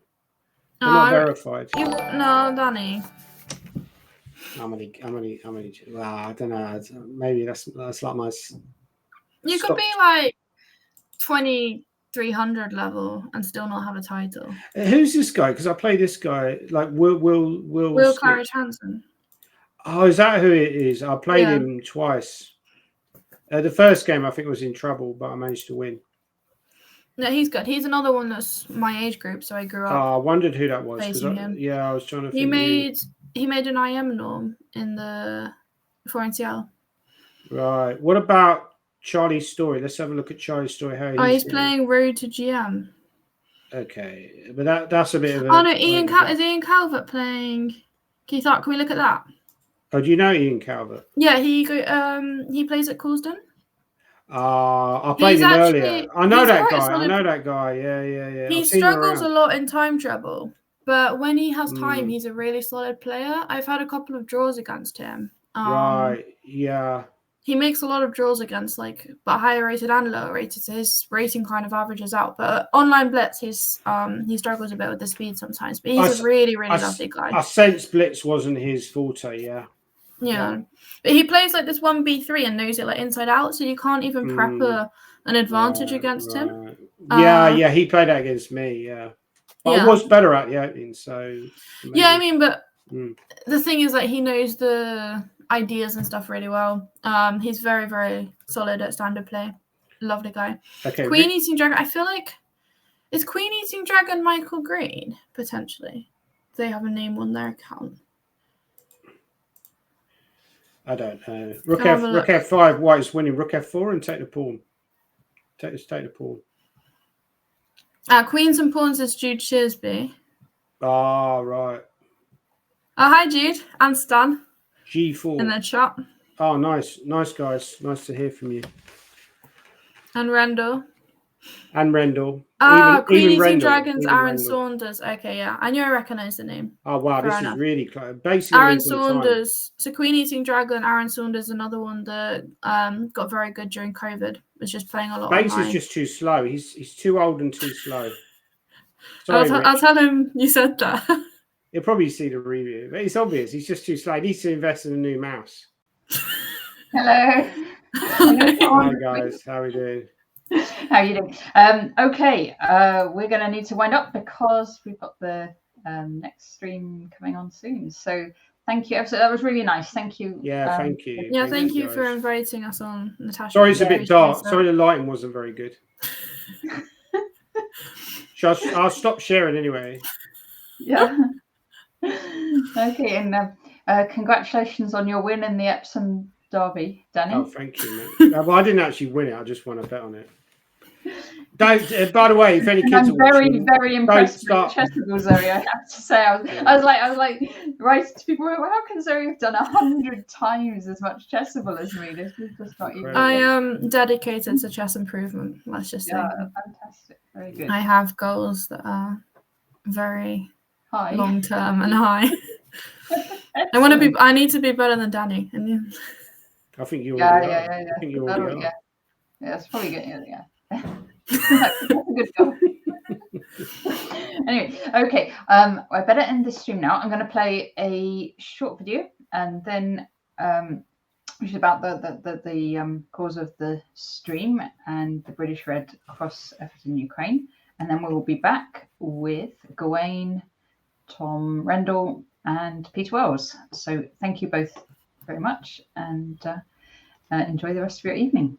Thank you. Over the past year, the sound of air raid sirens have become part of daily life for people affected by the Russia-Ukraine armed conflict. Hospitals and other critical infrastructure have been damaged or destroyed. As frontline shifts, more civilians are subjected to the horrors of violence, with lives lost and families torn apart, and millions have been forced to flee. We work in hard-to-reach places to support people facing the direct effects of the armed conflict. Beyond Ukraine's borders, our volunteers are helping people rebuild their lives and families reconnect with missing loved ones. The Red Cross is present across Ukraine and in many communities that have welcomed refugees. We have provided medical support to thousands of people, including medical equipment, drugs, and training for staff. We've helped people reach medical facilities in safer places and delivered mental health support inside and outside Ukraine. From rebuilding schools and helping people injured by mines, to cash support, first aid and shelter, our help has reached those who need it most, whoever and wherever they are.